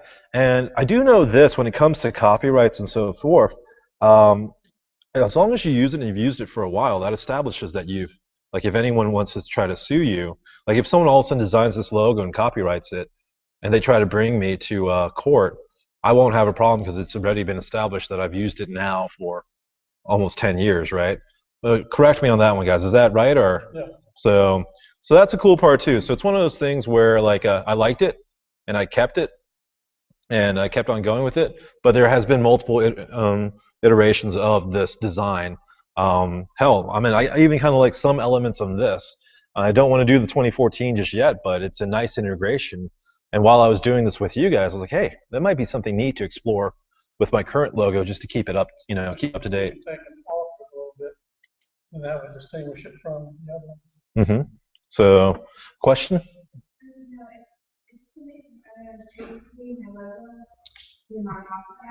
said that go back to this one that you used that you put out in public, whether it's on the banner or whatever, so, and that becomes the person's debate in the report.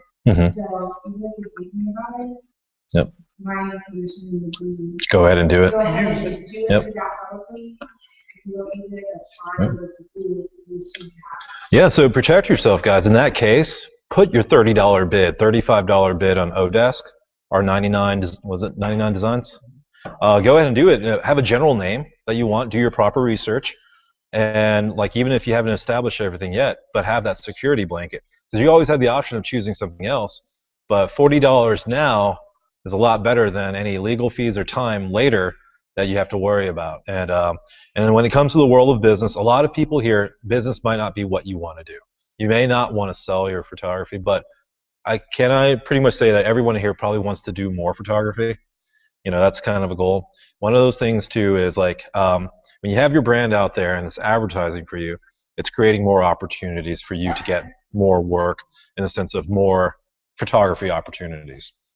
All right, so let's go now. We showed you in Photoshop how to integrate your watermark. We created the PNG file. You guys see the difference between the JPEG and the PNG file? The cool part is with the PNG file, it will work on all the image applications that also use the JPEG. So for those who aren't familiar, there is watermarking applications on your smartphone.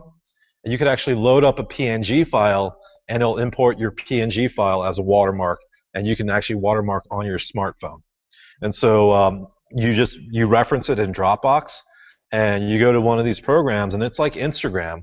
And it's like a different level of Instagram, but it'll say, okay, here's an image that you took with your cell phone camera. Where do you want me to watermark it? Okay, give me the file. Where's the file reference? It's a PNG file, and it embeds the transparent image there. And so it's gotten to that level where I wouldn't be surprised too, where phones can do it. And anyone here a Nikon D, I believe it's the 7100, or a Canon 6D user, or 70D, the newer one, we can directly connect the camera to our cell phones. And so for anyone who's in the field, anyone who wants proper feedback, I can turn on my camera now, take a picture of everyone here, do a headshot, quickly drop it to my Samsung phone, run an application on the Samsung that watermarks it with the PNG file, and it'll be up within 5 minutes. And so completely watermarked and ready for the public to see.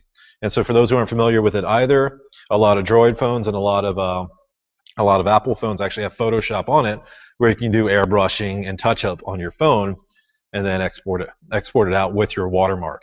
So, yeah, actually, there's Photoshop for. I have a note. I've shown it to Jamie. I pick on this guy so much. Patrick's not fun to pick on because he just sits there and takes it. But Jamie, he got jelly of this one. There's Photoshop for the note. It works really well, and you can actually draw where you want to edit. I don't know how the new Lightroom is on the iPhone side, because that's not available for Droids yet. Is it really neat?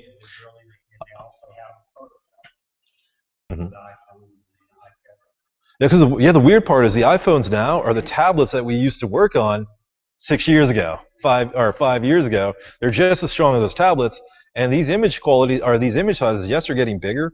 But these images aren't that big. You know, they're not like 300 meg files. And so if you're doing a limited amount of stuff, you'll surprise the quality that you can edit. All right, guys. So going into Lightroom. I'm a big Lightroom fan, so I'm going to go ahead and show you this in Lightroom, but there is other applications out there where you can integrate your watermark. In Lightroom, what I love about it is we're going to go ahead and create this, edit watermarks, and I'm going to create a new one. It's going to choose an image, and I'm going to choose the one that we just created, Batterass. All right, so now it's there, and in Lightroom, I'm going to say I want it on the bottom right. You guys can see it here. and I want it to be roughly proportional to this size on the image. So for anyone who's not familiar with Lightroom, or they're in it the first time, I do about 15 is what I mostly range around, 15 to 17. If your design is really close to the border, you can tell it to inset negatively or positively, and it'll move it from the corner. All right, so now after I've done that, I'm going to go ahead and save this as I'm going to save current preset as a new preset. Example, class 20. All right, so why this is important is now something that I could do really neat. I'm showing client images. You know, this Ophelia one came out nice. This is in the Lightroom class, so bear with me. I'm going to show you guys this. I like these set of images right here. I highlight them, including my feet there. So develop, paste. All right, so these look good. And now when I export these out, I can export them. Export with a watermark. So I'm going to choose Flickr watermark right here. And it's going to go to a watermark folder on the desktop. So I'm going to show class 2014. And I'm going to say use example class 2014. Now it's going through a batch. You guys see it on the upper left-hand corner where it says export 6 files. And what it's doing is it's opening, Lightroom is going to all those images and exporting them out and creating that watermark that I just made and putting it in the bottom right-hand corner. Every image is having that watermark placed on it. And so if it's either one image or 1,000, it's going through that process and putting the watermark on each one. The reason why I'm a bigger Lightroom fan for this is has anyone ever watermarked in Photoshop? 1, 2 of them, great. Jamie, that's great. 1,000, it's an averaging a minute each image. You can get good and do it in 30 seconds, or you can create a batch file if you wanted to and get it done quicker. But in Lightroom, it is pretty much highlight and export. And so if I wanted to, you guys see my new logo there. If I right-click and I export, I do Flickr watermark, it's referencing my original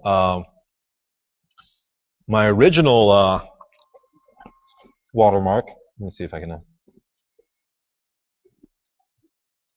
move that there. All right, so here's the images with my watermark. And so now it's the same thing, and I'm exporting it out with every watermark that I want. I have another watermark too. I'm not going to show you guys, but this is a relatively neat one. I do a photo shoot, and I get it done, and the client wants to see some photos. And so I show them some photos, but I want to go ahead and mark it that it's not ready yet. It's just proofs. And so I can quickly select everything, and then I have this one here. Red, because red invokes an emotion. When someone sees a red here, they're going to say, okay, this obviously stands out. And so I have red here, and it says unedited images. No processing has been done. Please do not use for information purposes only. And so it's a way for me to go ahead and say, don't use these images. And it's also a way for my client, or for anyone who sees these images, just in case someone accidentally prints them out, they're like, oh, this one wasn't supposed to be used. It's a way that I've done it to prevent. I made it garish. I made it really stand out. It has my proper logo on it, but it also has a don't use this. Like, you can look at it, you can select it. Because of that, I'll go ahead and say this. Does anyone create contact sheets or upload files for their clients to see? Do yourself a favor and never change the file name. That's one of the smartest things you can do, is keep the original file name. Because when your clients are looking at it and they're like, I want image 9056, it's a lot easier than saying image 203 out of 512, because the original file names reference to the original files. And so unless you're renaming it, yeah. All right, guys. So watermarks are quick and easy. So there's a bunch. There are a bunch there. The Atlanta event photo one was quick to do. We have a photo booth company. There's even this one where I have a client, and one of the things we do at Atlanta event photos is we can quickly create a watermark that has our watermark and also our client's watermark on it. And when we export it out immediately, like one of the things we sell at our company is we can put your images up on the web right then. We can shoot and put your images up. As soon as they give us their logo, Lightroom churns it out and it's ready to go. and Lightroom is just churning and burning through it for us. You guys saw how quick and easy it was that way. All right, so picking on Jamie, let's say you're the Jamie type. Let's say you edit this image. So we got that. We take the softbox out of it. There's your picture, you know, maybe a little bit of saturation. I'm actually doing a quick edit. So now, you know, there you go. So there's your image. But then you want to select where your logo goes. For any Lightroom users, this is just me showing it to you. You go to print. Jamie, this is going to change your life. So you do single image. So, all right. So this one, slightly, unfortunately, is a little bit more complicated, but cell size. So that's full size. Actually, that's not the shape I want.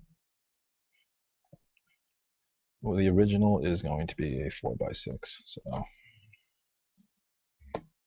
Or 6x4.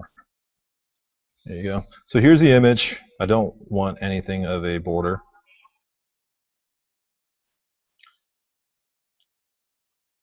I'll mess with that later. But anyways, if you choose identity plate, and then you select here and you edit, you can say choose graphical plate, locate on file, watermark. There you go. And that's where you can place your logo anywhere.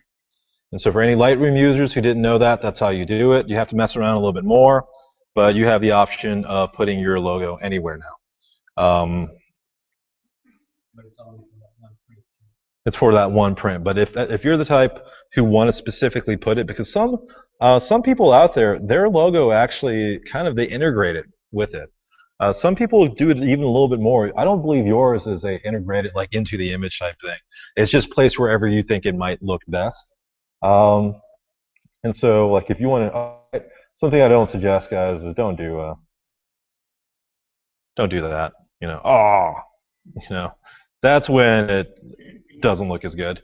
Though, if you do create a larger watermark, it resizes well to that image. So I'll go ahead and say that.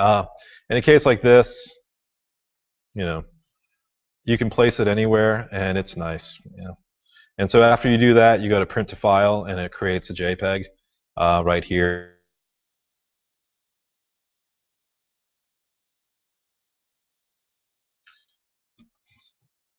Trent with watermark. All right. So it's rendering that now. Where is that folder? All right, so there you go, Trent watermark. I can mess around with it so there's no border, but the border actually kind of makes it look cool.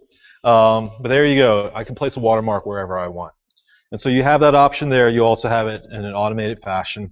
The main thing that stands out, though, is it's a PNG file and quickly created. Like, it was really quickly created. But once again, you can place your order from Odesk or 99 Designs. When it gets sent to you, use the PNG file, embed it to whatever you want.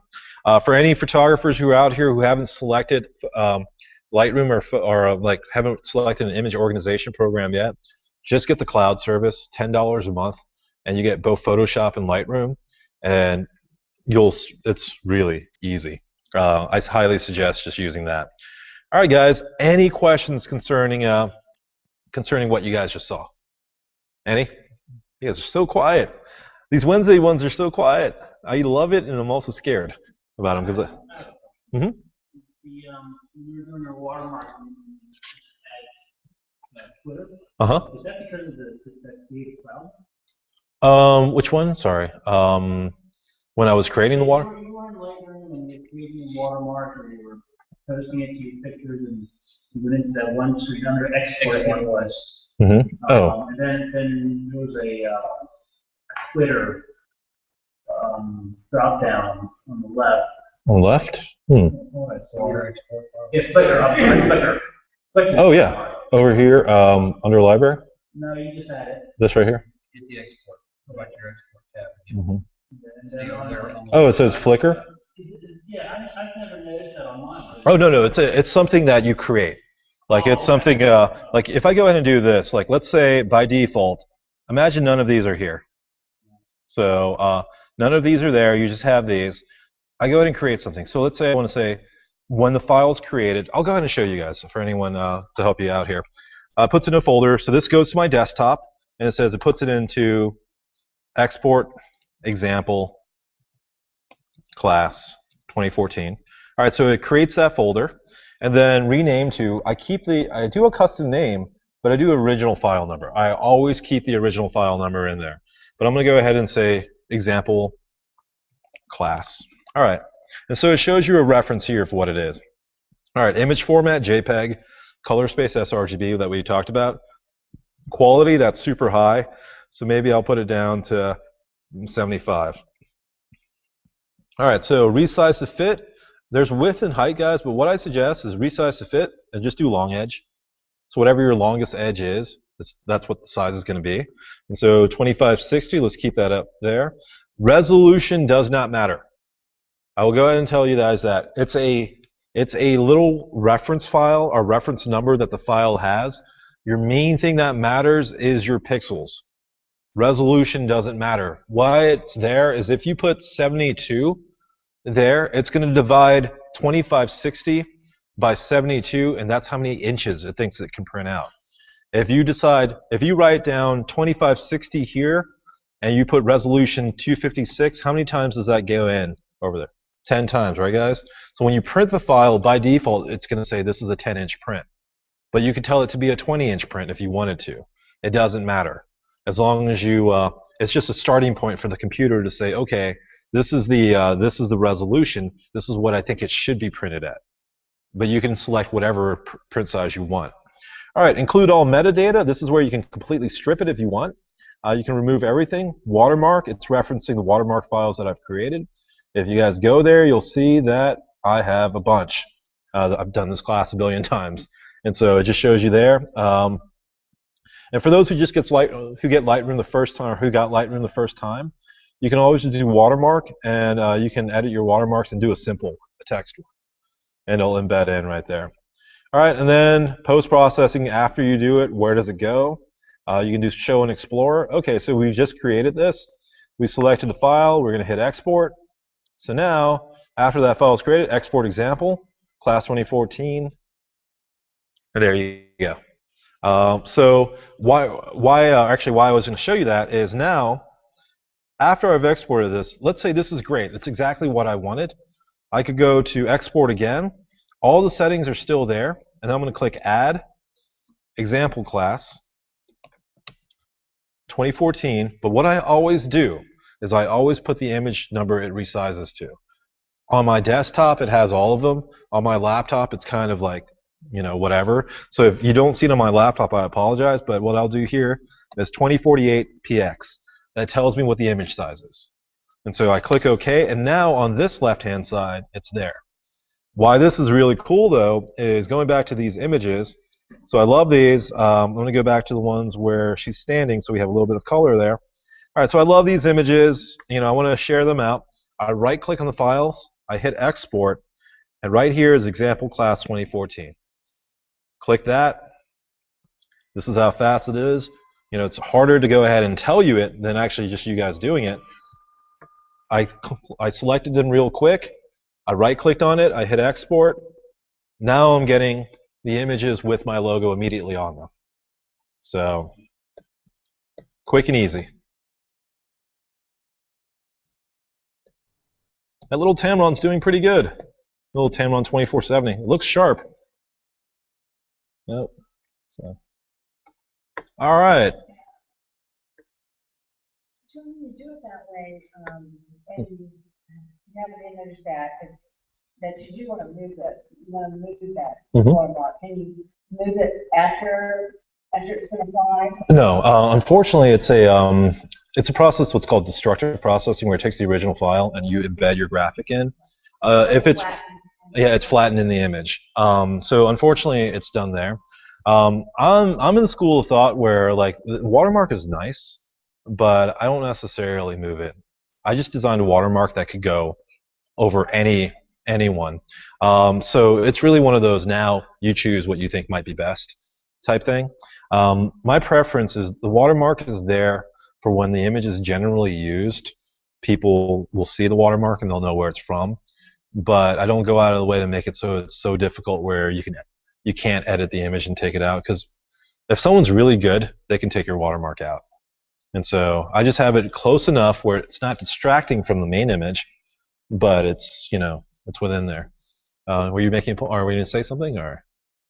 Nope. No, I've got an application where you can take that watermark out. Yep, pretty much. And yeah, and the way I try to think about it is, it sucks when people say that, because, you know, we think of the malicious stuff, but on the other hand too, I think sometimes it's created because, you know, the father who wanted to download all of his, you know, all of his images. So on a personal level, I just know the dangers, but I never really think, oh, you know, someone's going to do necessarily anything bad, but you never know. All right, so guys, batch watermarking, you guys see that? Do you need Lightroom? No. Do a Google search, do watermark imaging, and you'll find free applications, probably on download.com or anything else like that, that will allow you to go ahead and batch process images, so you don't necessarily need to use just Lightroom.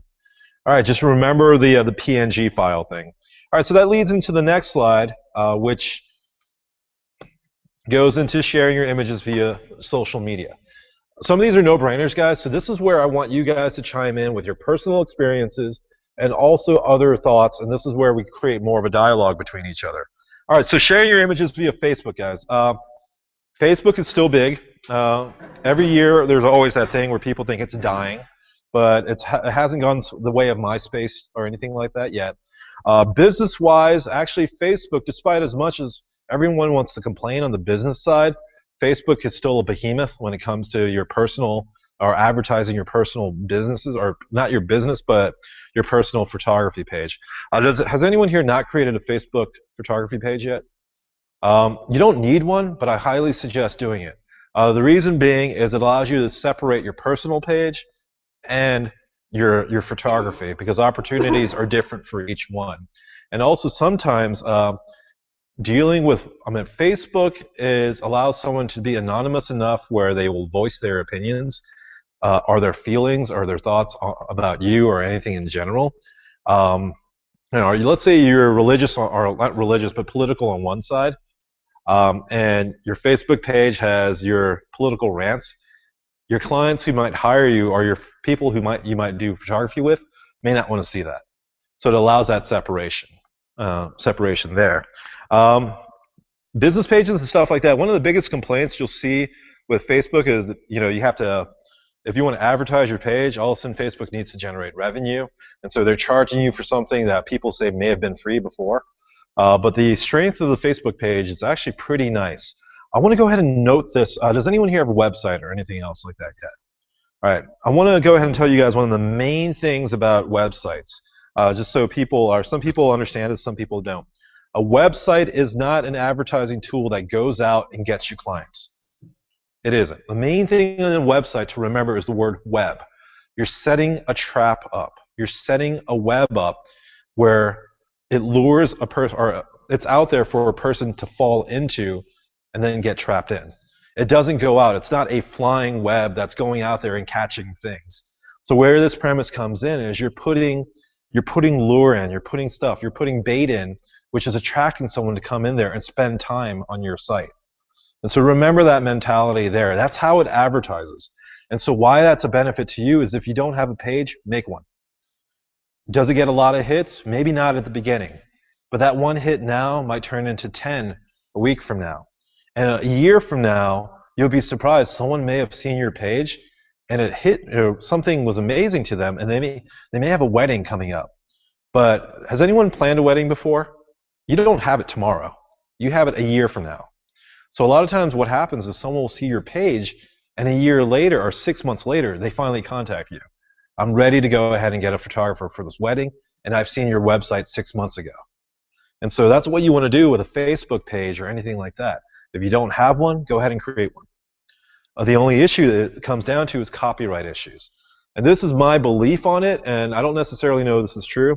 Companies like Facebook have to put a blanket statement that says, we can use your images, because you are putting your images on a public domain. If all of a sudden they said, like, hey, you know, your images are completely yours to you, and if we advertise it or if we even show it, legally you can, I think, sue them. I don't know. I'm not a lawyer. You can't So They have rights to it. they have rights to it, but they don't have publishing rights. They have rights just to like put it out on sidebar advertising. So, so if anyone here is big about the rights of your images, obviously Facebook and all that's not something you want to do. But I'm not scared about that personally. I'm not one of those people who are like, oh, this image wants to own my copyrights, because I believe if you read it, they don't. They just say we could use it just in case like that. So, exactly. So. You can't put a picture up there, they take it, and you can't print it yourself. That would be if they retain the copyright. Right. So they're protecting their ass, basically, is what the contract says, right? The only thing I see, people will start getting like the mob mentality where all of a sudden, like Instagram. You guys remember the Instagram issue a few years ago, where Instagram said all of a sudden, like if we display the copyright things so they can display the image, but people were like, oh, Instagram's stealing our images and stuff like that. I don't remember exactly what it is, but people created a massive hoopla about it. But I think more in the end, it was just copyright protection. On the other hand, too, does anyone know the Amazon one on the white seamless? Like Amazon recently just copyrighted like white seamless, and they did it because they're protecting themselves against patent trolls, who all of a sudden, if a patent troll puts in a white seamless background as theirs, they could sue Amazon, and every image that you see on Amazon, they would have to pay for. And so people are complaining all of a sudden that Amazon's patenting something that's been used for generations. They are, but they're protecting themselves. But everyone's complaining all of a sudden this company is trying to steal this idea. It's really weird. And so with copyright issues, guys, my opinion on it is if you use it, be aware of it, but I don't think the company's out there to steal your stuff. And so it's your personal belief about it. Any opinions on Facebook, guys? Anything you guys have personally experienced yourself with a Facebook photography page? I think it works great for me. I think it's one of the better things I've done the last few years because it has feedback. It has a way for people to contact me through messaging. It allows great control. The advertising stuff works really well, but the main thing is another way the web works is how people reference each other. You have a website, but if you have something that references something else, it creates interlinking links that, as you do Google searches and so on, one of the Google algorithms, if I remember correctly, is it sees how many things it's referring to. And if this link is referring to something else, it creates more hits. And so for those who aren't aware of this, anyone here interested in any sort of photography business to generate any sort of income at all? All right. One of the things that you should do after every photo shoot, I just did a portrait. You put the photos up and you say, I shot with this model here at Sunset Cove. Bam. Sunset Cove is on Facebook. It links in. Where this is relevant is if you're a wedding photographer, after every wedding, right, I shot the bride and groom at this venue. Here's the DJ. Here's the event coordinator, and so on. And Facebook, as everyone builds their Facebook page, it gets referenced immediately. And so someone can immediately click on yours, but also you show up and you start creating this a bigger web per se. And so that's the benefit there. It's not for tomorrow, it's for 5 years from now. It's for a year from now. You're building this bigger brand because when someone writes your name down, it links directly to your company. You guys see the strength there. Now you're writing down Trent and it immediately says Trent Chow Photography, and someone can click my name and go immediately to my website and stuff like that. So that's why you guys want to go ahead and set up a Facebook page if you guys can. All right, Twitter. It's popular. Twitter's still there. Chris wrote these, so these were from last year. Twitter, you can show your images, but Twitter isn't necessarily a image storage medium or so on. It refers to links. I mean, it does store images, but it's not like, oh, you can go to Twitter and see a gallery of images or stuff like that. It's not something where you're going to really show people your work. But you can go ahead and create a Twitter account, and it links to your images, and you can show people that way. The only problem is you have a character limit. And for a lot of people now, it seems like the character limit is whatever they decide to hashtag. And so Twitter is an interesting way to do it. I personally don't use Twitter that much, unless it's for the very last one, which I'll mention, which is Tumblr. My Tumblr automatically creates a Twitter for me. And so if I upload to Tumblr, it creates a Twitter. And also my Instagram automatically creates a Twitter. I never ever say anything on Twitter anymore, except for anything that's automated. All right, so it leads to Instagram. Here's the funny part. Instagram actually works really well for me. I have an Instagram app on the phone, and it's linked to my Dropbox, which we'll talk about later. And so I open up an image. Here's my process. I edit the image. I export it out. I move it to Dropbox. And so I have a Dropbox folder with my images. They're all JPEGs anyway, so they're not RAWs. And so I have a 200 gig Dropbox that has the images. And then when I load up Instagram, one of the options it has is, do you want to reference your Dropbox? I go to Dropbox, I choose the image, and I Instagram it. So that's the whole process. And so one of the things I do with that is now I Instagram it up. And I'm really bad at this, but I've seen people do this. They Instagram an image, one image from, like, let's say the 20 that was in the gallery, and they link to it in Instagram. Here's one image. Here's with it processed. Now go to here, and you can see the rest. And so that's how they've done it there. So it's nice. It's it's hip and trendy, and there's filters on it. Ownership rights a few years ago, I think that was the issue. I don't remember, but I think Instagram was trying to say that they could print the images or something. I don't remember. It was pretty big hoopla a few years ago. Tumblr. Don't really suggest it for everyone, but for anyone who likes publishing their images and having another place, Tumblr is pretty neat. Patrick, have you jumped on Tumblr yet? Nope. Were you thinking of it or no? I'm trying to remember if because we talked about it, but Yeah, Tumblr you have to physically upload photos to Tumblr to get any benefits out of it versus linking to it or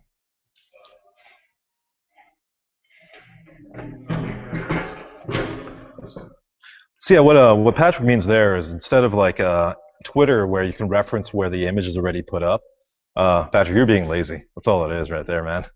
He doesn't want another place to upload it to. That's the only thing.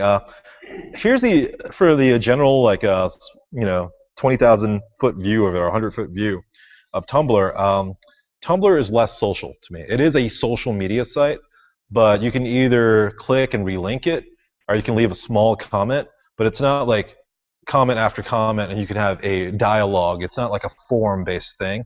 It's you place an image up, and I believe is it closer in line to, let's say, Pinterest, in the sense of how you can repin stuff and you can comment on it, but it's not necessarily meant for a large amount of dialogue.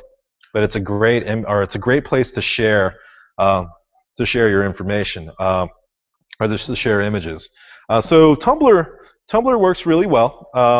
But out of all of them, the main one that I use is the Facebook one. So, all right. So the next one. Here's a couple interesting ones for you guys. Photo websites, or sites that are really good for photographers to explore. The first one is 500px.com. 500px is what I've gone to now. Flickr I've used for over 10 years. It was great until about 4 years ago, and now it sucks. 500px was designed by photographers. Designed for photographers. It has nice galleries, beautiful presentation. It has a limited audience. That's the thing. It was new a few years ago. It's getting bigger now. Limited search criteria. And here's the other thing. There's a bunch of photographers on there, so you were immediately showing your clientele other photographers. So it was your competition. The reason why I do love 500px is for $75 a year, you get the professional account. And the benefit of a professional account is this. You get your own portfolio site that doesn't even mention 500px if you don't want it to. And it creates a gallery for you, and it makes it really easy to work with. It's a drag and drop gallery where here's a website, or here's the website, my portfolio, and make it smaller for now because Firefox loads it weird. And I chose there's multiple interfaces that you can choose, so you want to explore it, but it has my current work up there, and it's quick and easy to show. Works well on a mobile device and all of that. And if you'll notice, it says made with 500px down here. I can actually go in and turn that all off. I can say don't mention 500px at all. They give you the option too to buy your own domain, and so your portfolio only is your portfolio. So if anyone doesn't have a website, if you go ahead and create your 500px account and get a pro one, you can actually make that your personal website, because they have other extra options like about. You can add in like your contact information and so on. And so you can add another thing that says pricing. and all that. And so you can continue it further.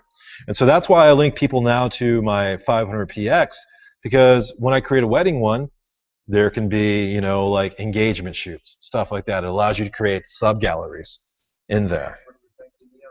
You can password protect your portfolio or your exactly. And if you direct link to it, let me see if I could show you the interface.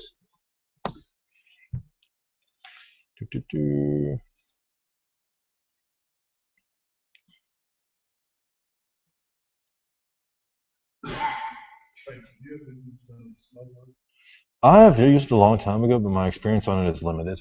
So let's see. All right, so we'll go here and like if I go to the Ophelia one, and you can do private, or actually I don't want private. Yeah, so we'll do. There you go. That's where you can set up your password and so on. So when you link the link to a person, here's a link, so on. When it asks them to, it's private. So, and it's also a secured. And so what I like about 500px, we'll go ahead and do this. Go to public portfolio. Once again, it's about building a web. And so this one, it's not automated as much as people would want it to be. You have to do a lot of work to deal with it. But when I import to this, the neat part about it, let me see here, watermark class. No, we're not going to do that one. We're going to do watermark, and we're going to choose an image that I know we haven't uploaded there yet. So this was yesterday, I believe. Yep. So we'll go ahead and put that one up. So when I drag this over, it's exporting, or it's importing in. All right, so now it has these options down here where I can give it a name, a title, and all that. And it starts building up your searchability.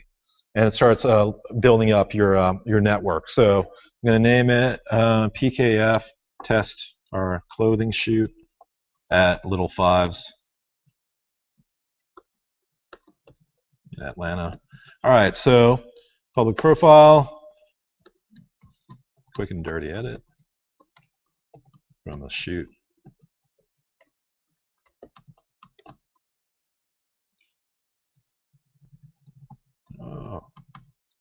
For PKF clothing based in Atlanta.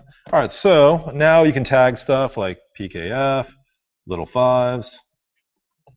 I do other generic thing like Canon, because I know it sounds weird saying it, but if you start tagging things together, Atlanta, photographer, Canon user, I know it's really weird, but some people may look that up. The other thing too is now, this is why you should do it with every event. Anyone who wants to do wedding photography here? Anyone? I know it sounds terrible. Does anyone want to do general portraiture? All right, so let's say you do portraits and you do Southeast Railway Museum. Some of you guys have been there, right? And then you do portraiture, Atlanta. Someone does, who has done portraits in Atlanta at the Southeast Railway Museum? Yours will come up. And so that's where the power of tagging comes in, because now a lot of people do steampunk, Victorian. The more precise you get it, now someone does a search, hey, has anyone done a Victorian shoot at this location? There you go. Mostly if it's a client. Imagine if your clients are doing it. And so you just want to do general portraiture, and someone wants pictures of their children at Henderson Mill Park, you're at an advantage. You have that link in. So these are the small little things you need to do, and you're laying a web out there. And you're trying to lure people in later. So one of the other things too, adult content, no, enable in store. 500px is interesting. You upload one with your logo, but they also have a store where you upload one without your watermark, and they will sell your images for you. And so they get like 15%, but they will handle it for you, and you get the rest. And so. Notice on shootgroup.com, start using they do some format like that. They don't take a cut, and you can, based on who's fulfilling it, which printer or whatever, you can just apply a percentage above their cost. Yep. Individual ones, but you do have to pay a monthly or yearly fee. Yep. And yeah, in 500px, you are paying that fee too, and that $75 that you pay for the year. I mean, 500px isn't like the end-all be-all, but you can see why I prefer using it. Because the other one too is this is relatively easy. You can link to where it is. And the cool part is like my little fives. That's nowhere close to little fives. Little fives is right there.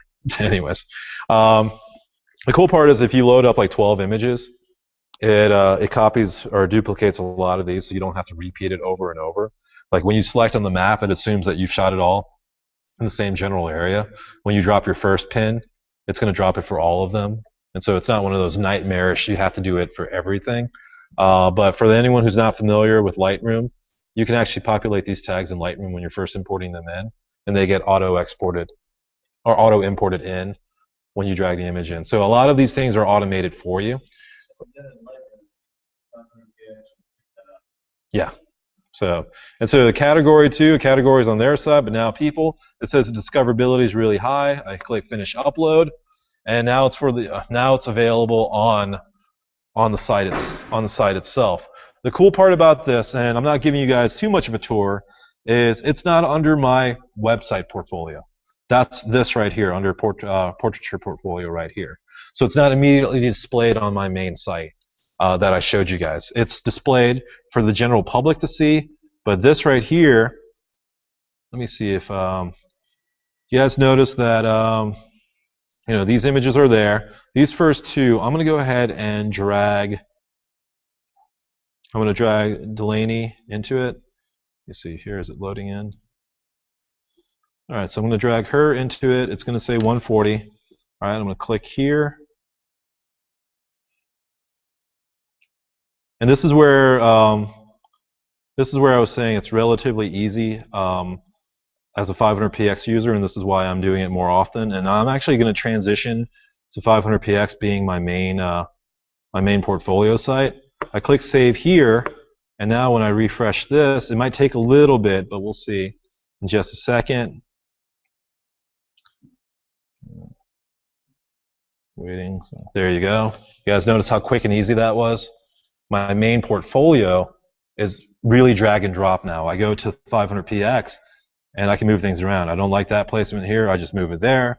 I click save. So now it's in between Madison and Marin right here. So was that saved? All right, so now I click refresh again. It takes a little bit for it to say. Yeah, but if you notice here on 500px, there is all photos and public profile. Public is what's available for you to view, or for people to view, and all photos are the ones you've uploaded. So by default, they just give them, like, there's not the same amount here. Truthfully, everything I upload to 500px, I don't care if it's publicly viewed anyway, so I find this actually a massive nuisance. So it's like one of those things that annoys a guy like me, but it's great for everyone because you can have 9 billion photos that you don't want people to see, and you have your public, your public profile. All right, so that was moved. She was moved between Madison and Marin. So when I go there, you guys will see it. There you go. So you guys, quick and easy, and it's really simple. And so once again, it's not about 500px, but I'll just show this one more. When it comes to your portfolio, you edit your portfolio, and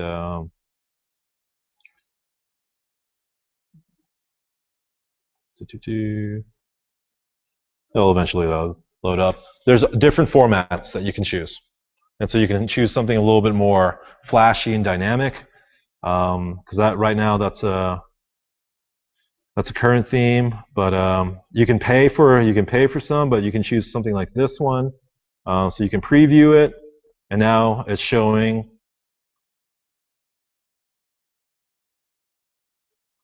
And sorry about how long it's taking to load. Something I actually have done for you photographers, for anyone, a lot of you guys know that I'm really open about my photography, mostly like stuff like that. So here's a silly thing. If you ever wonder, go to my website and click the image. I actually don't hide the EXIF data. You have that option too, but if you're ever wondering like what the EXIF data is on a shot that I've taken, I know it sounds silly, it's there.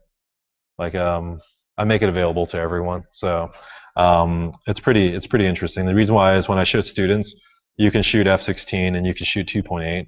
Don't limit yourself to a certain number. Like I believe this one is, yeah, that's 4.5, and I believe there's one that's f16. That was fairly recent. This is f11. No, 4.5. What is this? I don't even shoot 4.5 that much. So, that's f11. That's f13. Nice. All right. So yeah, here's a preview of another one. And I'm sure if you click on it, yeah, it has a different preview, stuff like that. So it allows you to choose whatever way you want to show your gallery. It's really neat. The main thing, guys, I used to do web design. It's great when you do web design for yourself, but then when you have to micromanage it and so on, it gets a little bit annoying. Now when I update my portfolio, it really is take this out, put this in, rearrange it, bam. Within 5 minutes, 10 minutes, it's a new, fresh experience. So, all right. So that was one of them there, 500px. The next one is Flickr.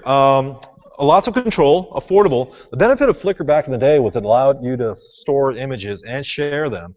And so Flickr, you can moderate it. You can say this is private, this is public, this is more risque, this is not. It allowed that organization there, but it was a means for you to share it and also get comments on it. I mean, it's silly to say, but I think all of us, we do like it when people see your photos, and we do like it when people comment on it. And so 500px does allow that, but Flickr was a little bit better back in the day because there was communities and there was stuff like that. There was little places you can go and you can share your images and you get feedback. It was a really great community experience. But then Yahoo is it Yahoo owns it? Yeah, Yahoo just really didn't keep it up to date. And so the interface isn't as good anymore, in my opinion. There's other things that are coming out, but it's still a valuable resource. The main thing with Flickr, guys, that I do love is you can get feedback on your images and you can see other people's work and share it in the community. It's that community experience where you can go out there and say, okay, I want to see who else is shooting with the Canon 51.4. All right, I want to see who else is shooting portraiture with the Canon 51.4. You can even make it, make it more. All right, let's join the Lake Lanier group. Let's see what Lake Lanier portraiture group. And then part of you is like, oh, I can compete with these guys, and you can also all of a sudden look better. Or you can be completely humbled by finding someone there who's really skillful, and their images are there, and you get to comment on them, or you get to look at them, and depending on their social interaction, learn from them. It's a great experience. Unfortunately, it's gotten weaker over time, but it's still a valued resource. So definitely check Flickr out if you guys have a chance. Model Mayhem, for anyone who's doing more portraiture, Model Mayhem is a place to put it up. The more you spend, the more photos you can put up. I don't find it personally as a great resource to getting talent in the sense of booking work. Model Mayhem is a place where you can share stuff if you're more dealing with models and portraiture. Does anyone else have any other photo sites that they like that they're using? Anybody? Shootproof. Are those more of like the cell, like this slide right here, order fulfillment? No, it has galleries like 500px. Like 500, so. I've only started using it, so I don't know.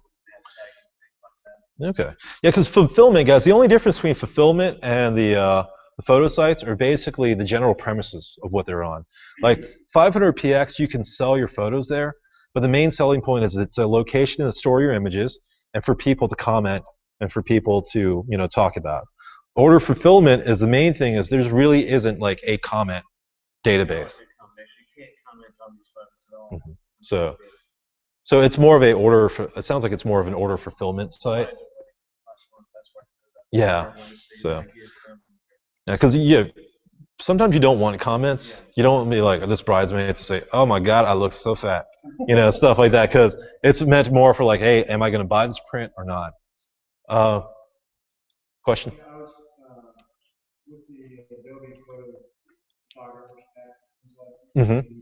Yeah, Behance is one of their ways to. I believe it's cloud-based storage and also kind of a gallery, right? And Picasa from Google allows it too. Like it allows a image gallery. There's a lot of great options. There's a lot of great options out there. Let's talk about this one real quick. Zenfolio, SmugMug, Collages.net. Those are order fulfillment one. And what they do is they let customers order direct, high volume storage. You set your prices. These are commercial-based solutions. These are, I don't want people to comment. I just want to sell my images. I want to store my images. I want to sell them. I will do a shoot of this gymnastics company, and I don't want this girl saying, hey, I'm flying so high here. I don't care about that. I want her parents to look at it and buy 5 8x10s. That's the main thing. Those are order fulfillment sites, and of course they're needed. I am not as familiar with them because I suck at selling prints. I'm one of the worst at selling prints. So. There's one that like motorsports people use, which is Photo Reflect. Yeah, I've heard of Photo Reflect. So, like one guy, his wife used to do a lot of shots on Tail of the Dragon. Yep. They just set it and take shots all week. Yeah, these are good because I think Photo Reflect does it too. They actually have integration, heavy integration, where they would be the back end for your personal website. They will set up your portfolio for you, and they will set up your galleries so it looks like it's your own interface, but on the inside it's their machine churning your commerce. And so they go to your website. Let's say they go to johnbphotography.com. They go directly there and they see this link that says, March 25th, 2014. You click on it, Tail of the Dragon. Bam, here's all the photos from that day. What size prints do you want to buy? And so for anyone who is looking. Sorry, one thing I remembered about ShootProof is when someone orders some things, they can crop a picture the way they want, but you can approve the disciplines the way they're cropping, things like that. So that's good. I mean, you can also fulfill it yourself if you want to. But the thing is, you can have people select it and do what they want. They can also desaturate and all that. But you can decide whether you want to allow that before it's fulfilled. Yep. Well, I was going to go ahead and say here, guys, on selling it, sell your images, make a little bit of money, but make sure you're legally within everything you need to do. Like if you start selling pictures of people, you have to have a release of all of them. So I know at our events, I hate the fact that we push it all the time. But if you go to one of our events, the model releases are only $10 to $25. If you don't have one of those releases and you sell a print, have fun dealing with that. Wedding should have a general release that's in your contract that should say that. But on the other hand, too, my contracts say that they can print and the actual client can handle prints too. Like they can copy prints and give it to their family.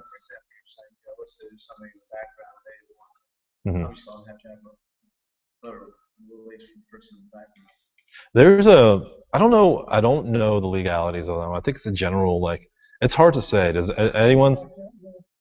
Yeah, so. Yep, so it's hard to say. For buildings, property.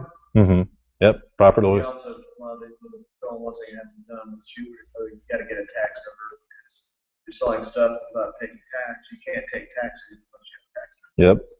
So, but your I number is also your social security number, I guess, right? By default, too, if you're a sole proprietorship. Yep. So, don't get incorporated. Go get incorporated as soon as you can. Do all of that. So, all right, guys. So, order fulfillment. It's not for everyone here, but the options are out there. You have a lot of great ones, and something to take note here is they also can be your website. If you here's what I'm going to go ahead and say here. A lot of you guys may not think that you're going to do business photography-wise, but when people find out you're a photographer, they're not necessarily always looking for the best person. They're looking for someone they're comfortable with. So if you ever sit there and you think, why am I getting this when I'm not that great? Or, this isn't exactly what I'm doing. They don't care about that as much as they're comfortable with you.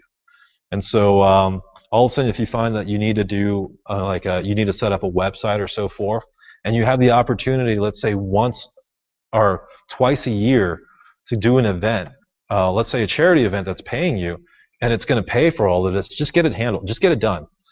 Get a SmugMug account or get a Zenfolio and do the $150 business bundle where they create a website for you, where they do all of that. And it's like $300 a month, but all of a sudden if your client's paying you $1,000 or $2,000, just eat the fee, pay for it, and then you have this back end that's doing all the stuff for you. And then when you batch upload it to the website, your clients can go there and just order prints if they wanted to. And then I believe on those sites you can give them a print credit also. You can say, okay, this client gave me $2,000, but they wanted prints. And I'll say, okay, you have $500 of print credit. You tell Zenfolio that. $500 credit, take it from my account, but once they pass the $500, charge them. And so there's those type of options there. Because sometimes if your photography is kick-ass enough and people want to go it, they pass that 500, and then all of a sudden you get that extra money rolling in. So those are options there, guys. All right, so cloud-based storage. Now we're going to go into storage here, and then we're pretty much almost done here, guys. Does anyone here use cloud-based storage yet? If you don't, do. It's a security thing, and it's a benefit thing. I'm a Dropbox fan. I've had Dropbox for a while, but it's not the best option anymore. Here's the benefit of cloud-based storage. It is a actively monitored drive or actively monitored directory on your computer. You can turn it off anytime, so it's not like it's not anything scary. But on this laptop and on my desktop at home, I use Dropbox. There's a Dropbox folder, and anything I get dragged to it, it will start downloading on the other computer. Why this is great is because I have a watermark. I have presets for Lightroom. Well, if I save it on my desktop and I save it to the Dropbox folder, within a few minutes, it's immediately available on my laptop. And so if I have preferences, if I have, who here uses Firefox or Chrome or Internet Explorer? Well, you can say, okay, save all my favorites to my Dropbox. Now, every time you load up Internet Explorer on any other computer, you can reference your Dropbox folder and have your favorites. So it's essentially having the files that you want immediately on you. Where this is relevant to you as a photographer is Dropbox integrates also with smart devices and so on. And so if you have, who here has an iPhone or like a smartphone? If you have Dropbox, you download the app, you can show people all your images because you're saving it immediately to Dropbox. So Dropbox, I believe, gives you 8 gigs for free. And so I pay $20 a month and I have 200 gigs. It's like 240 gigs because every time you refer people, my suggestion is just refer all your friends and all of a sudden you get a free like 30 gigs of space. You know, that's just the way it works. Yeah, if they sign up. What I end up doing is I just... You set them up for sharing. You'll download your files on their computer. And so it's a good... So I'm trying to remember, Jamie, is it you who illegally use it to share music with all your friends? I'm trying to remember which one of my friends do that. No, it's not you, even if it was, because we're being recorded. But I know one of my friends pays $10 a month, or pays the $20 a month, and he has a share to all his friends, and it's just all music. And so that's what they do. And so everyone has access to the Dropbox, and they're just getting music. But where this is relevant for you, this is what I do with it. This is for cloud-based storage. One of the sales perks I give to my clients when I'm talking to them, because people love those extra little things you do. And I say, for 2 years, your wedding gallery's up and you can share it with anyone. That's it. You know, like for 2 years, I will give you this medium, but I'll also do your work for you and put your photos on my Dropbox because it's only taking 2 gigs. And why that's relevant is if they pay me $3,000 for a wedding, that $20 a month is inconsequential. You know, they're paying for my Dropbox. And so here's a sale point I'm giving to them, even with models and with headshots. Oh yeah, here's your photos, here's your proofs, here's your gallery proof, and then now also here's your link, and that's going to be active for 6 months, and it's on my Dropbox. And so that's one of the extra sales pitches I give out because people don't want a physical media anymore. You know, physical media is old school now. People don't want CDs. I don't know if you guys anyone bought a computer recently. Most Macs don't even come with a DVD drive anymore. It's an optional accessory now. It's a USB stick or so on. Well, if physical media does cost money, if I upload it and I send them an email, one of the benefits there, and you're telling people this, they can reference that email anytime. And so that's what I do. I go ahead and upload it to Dropbox or I upload it to a cloud-based storage. And the extra benefit of it too is when I upload it from my computer, it downloads on the other one. And so I have access to that. For anyone who's worried, let's say you have 200 gigs on your desktop, that's free, but you don't have 200 gigs on your laptop, these programs allow you to selectively sync photos or selectively sync folders. And so instead of downloading everything on your laptop, you can say, I just want these. And so for some clients, I actually give them raw files if they need it, specifically depending on the contract, and it'll upload all the raw files to my cloud-based Dropbox, but it won't download on my laptop at all. Or it won't download on my computer because I don't want to use that bandwidth there. So Dropbox, Box, and a few others are great. The only main thing I'm going to go ahead and say here is for anyone who doesn't use doesn't use storage at all. Dropbox is a third-party company. I don't know how long it's going to be there. Google is probably a bigger bet that it's going to be there longer. Google now offers the same price as Dropbox, but instead of, it's $20 a month for $20 for 200 gigs on Dropbox, and for $20 I think you get 2 terabytes in Google. So that's, yeah, they've offered 10 times the storage space. And so I don't think Dropbox is going to be there so much longer. So.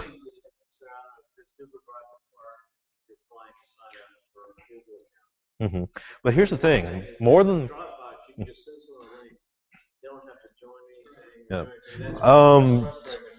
yeah, do the proper research, but I think they do allow reference links. So there, but yeah, Google.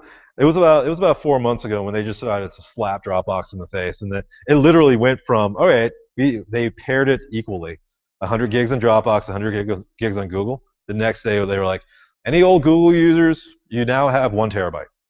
And that's it. So it's just, they just offered it that much. Another benefit to you guys, this is important too, is it's cloud-based storage. It's also, that means it's separated from your house. It's backup. When it's automated backup, you drag a folder there, it starts uploading it to the web. Do all the security measures that you need, but if your computer dies and you lose your hard drive, you lose your hard drive. But if you start uploading your information, all your information's there. So this isn't part of it, but if you have a lot of data, guys, does anyone here have over a terabyte of data, of images? Then cloud-based storage might not be what you're looking at. Look up things like Carbonite. Carbonite.com are specifically designed backup solutions that upload your whole hard drive to the web. And if you ever have the emergency, any IT type people here, so you guys can know that I'm telling the truth here. Back in the old day, backup was tape. And it was inconvenient. You lost all your data, it was a slow tape writing all your data back. It was still hours. So yes, uploading takes hours, downloading takes hours, but it's the same amount of time that it was back in the day when you lost a hard drive. Yep. But what the benefit of cloud-based, I mean, it makes everything so much easier now. And it really is a folder. Like, guys, if you guys notice, if I went here, Dropbox, you guys will see that plus down there. If I should go ahead and do this, and I don't know why I don't. Here's my watermarked folder, and that's, if I click here and I click copy and I paste it, you'll notice on the bottom right, it's beginning to upload watermarks. And so now every photo that I edited on this laptop, if I reference or if I tell Lightroom to dump directly into my Dropbox, will show up immediately on every computer that's connected to my Dropbox. So I wonder if you could actually set up Lightroom to your import to automatically create backup copies in Dropbox. Actually, you can do it in Dropbox, or also what you can do in Lightroom, since it's catalog based, you can create your catalog directly in your Lightroom, or sorry, directly in your Dropbox. And so when you're done with your laptop and you close Lightroom, you can immediately open that catalog on your desktop and have the exact same thing. And so it's a way to do it. So I like that aha moment. The only issue there is you're limited in space. So if Google has a solution where it's 2 terabytes and it's the same thing, then it's almost a no-brainer to do that, because you would have the same exact catalog with all your same exact settings applying over multiple media or over multiple devices. So.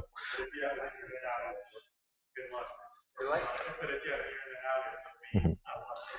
Yes, but here's the cool thing about it. I don't know if you guys ever used Dropbox before. It takes into account that you might not have access, or might not have access to your internet. So it creates reference duplicates, and then it'll compare it to the original, and then merge it or combine it together. It's actually really, that's what the top. I think so. Mm-hmm.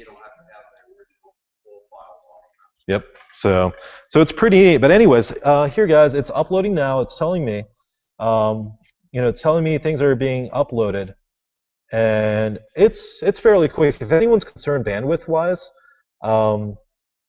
you can always go to your preferences, and you can edit stuff. You can say, you can limit how much it uses at home. Let's say, or you can do anything at all there, and you can say selective sync. and don't like. Here's how many folders that I'm not choosing from my Dropbox right there. So it's relatively easy to use, guys, and completely worth it. That's Dropbox, but I think Google Drive's even better. I just haven't migrated to it yet because I've been using Dropbox for 3 years, so I just haven't taken the step. But cloud-based storage, hopefully that opens your guys' eyes to it too, because the other thing too is it stores your images. I mean, it's a great place to store your images, and where this is a benefit is, does anyone here carry a USB stick on them right now? To transfer data. It was popular a few years ago.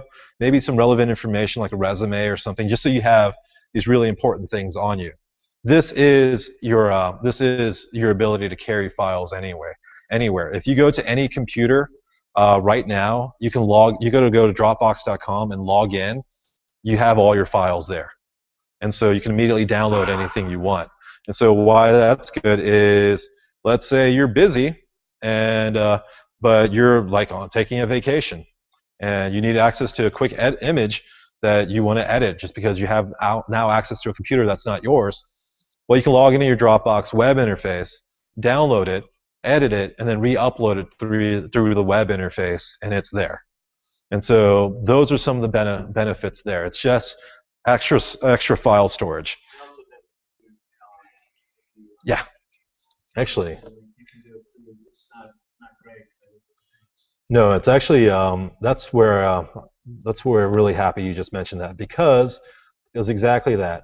I did a photo shoot. Delaney was completely a completely new model that I worked with yesterday, and so I shot with her, and I want to share images with her. If I right-click on this folder under Dropbox, it says Share Dropbox Link, and so I copy that, and then now I go to the web, and I just paste that link. Yeah. Exactly. But the benefit here is, imagine that I'm on Facebook talking to a client. So I go ahead and put the images in that folder. I right-click on the folder. I'm talking to them on Facebook, or I'm talking to them to any chat media, or even just texting them or sending them an email, and I send them an email directly to Dropbox. And here's the gallery that shows up. But something that's really cool too is you can click up here, and you can say, click on the upper right where the 3 dots are, and you can download everything in there by clicking download on zip, and it'll allow them to download their whole gallery. And so it creates that for you, so they don't have to just, because some people, this is what they do. You send it to a client, they click on it, they click the image, they right-click on the image, and they save it. And so, maybe you don't want them to have the image. You guys select how you want to or you guys decide how you want to manage your images yourself. But there's that option there. And also, you can actually, if you hit share, or sorry, not share, if you do something, you can combine your Dropbox with that one. So anytime I throw a file into that folder, that person gets it automatically.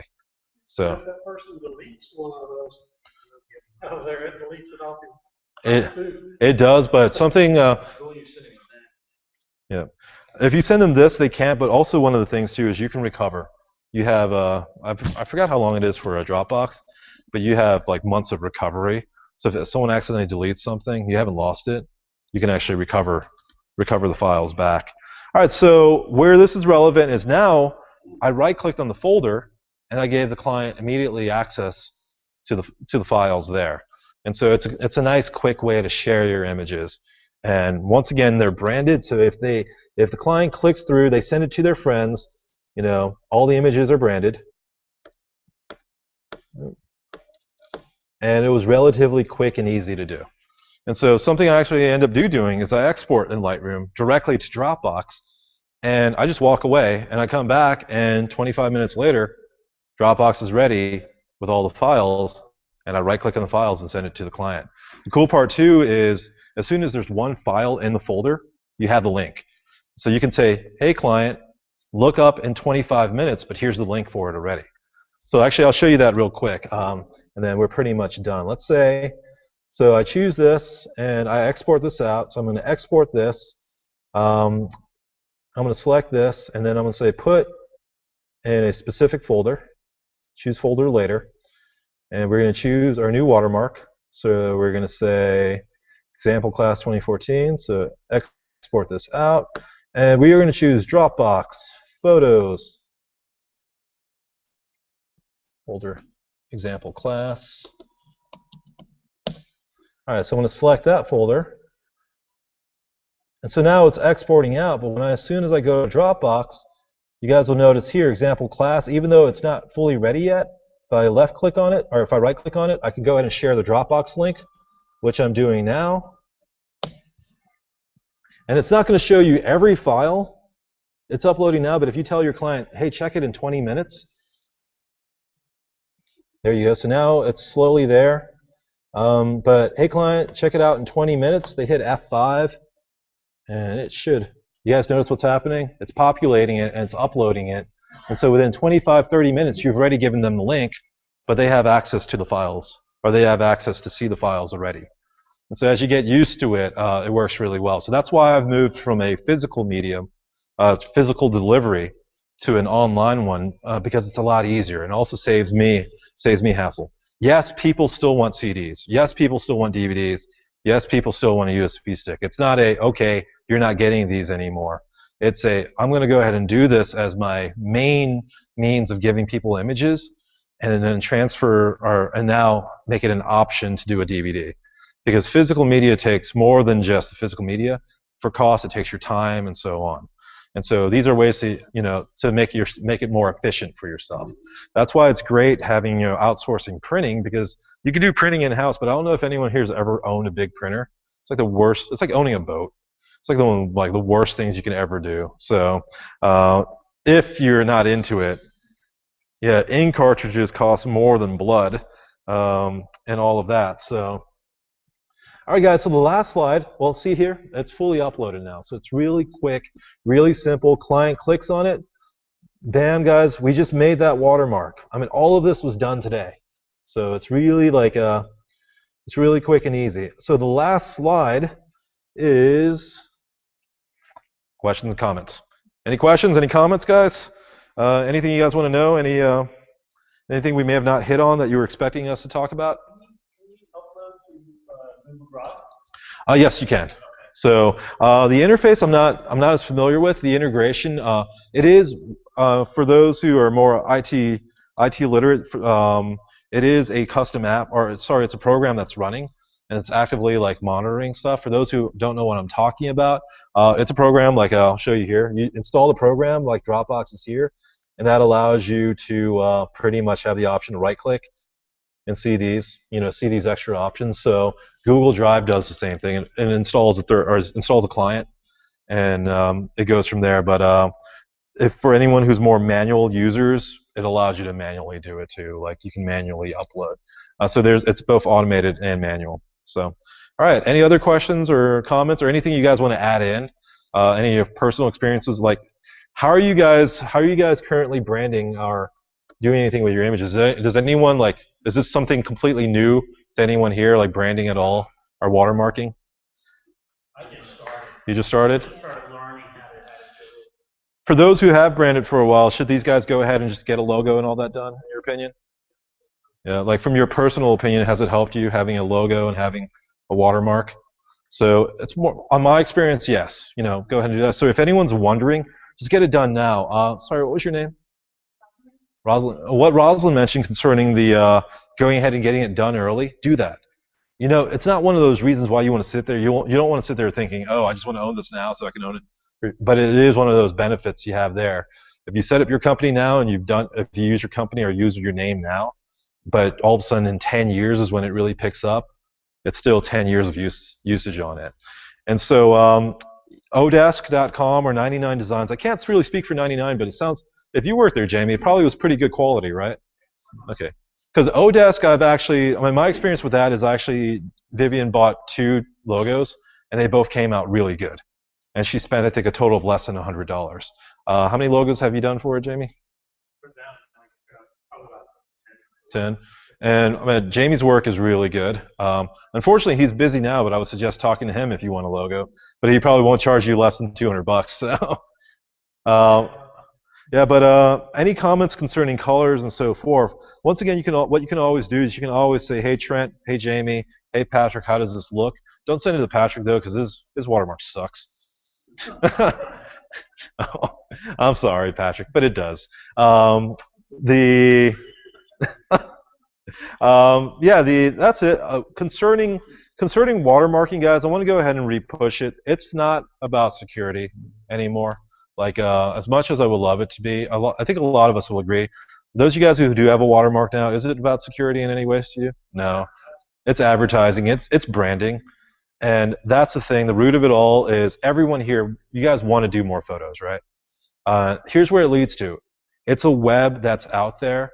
But let's say someone owns Frogtown Winery in Dahlonega, and they see your photo that you took there because you were just there, and they love it, and they call you and say, hey, can I use it? And you may not say, hey, hey, pay me. You could say, sure, do you mind if I come and shoot some more when you guys are closed? And they're like, of course. It's the ability to barter, and they know exactly who to talk to. So because you have it branded, you have it marked as your work, and now you're bartering with them, not directly for money, but the opportunity to shoot more. And if anyone's wondering why I've had the ability to work with models and so on, and I'm working consistently with others, that's what I do. Like same models are saying they want my photos because it is sort of a social thing, or social, like they have my logo on it. But I'm also saying, all right, I don't necessarily need money from you. I just love the opportunity of doing something unique and fun. And in that process, when I give them images, they want the ones that are watermarked. And so now they're building this network empire for me that I'm not even like I'm not trying to do that. But as I find that I go out and I go to these social events that these other circus performers and all that are at, they're coming up to me and they're saying, I've seen your work before, and I finally see your face. And it's really weird. It's like, all right, and they're like, yeah, I see your logo like on all these pictures that I love. And that's how they would talk. It's not like it's not me going out there and saying, oh, look at my photos. It's people genuinely happy with the photos that I'm giving them, wanting the watermark on it, wanting the brand, because it's, oh, I've shot with this guy, and now there's more people wanting to shoot too. And it's built over years. And so all right, guys. Online, that's the end of it. If you guys have any further questions, feel free to ask. But that's the session for today, guys.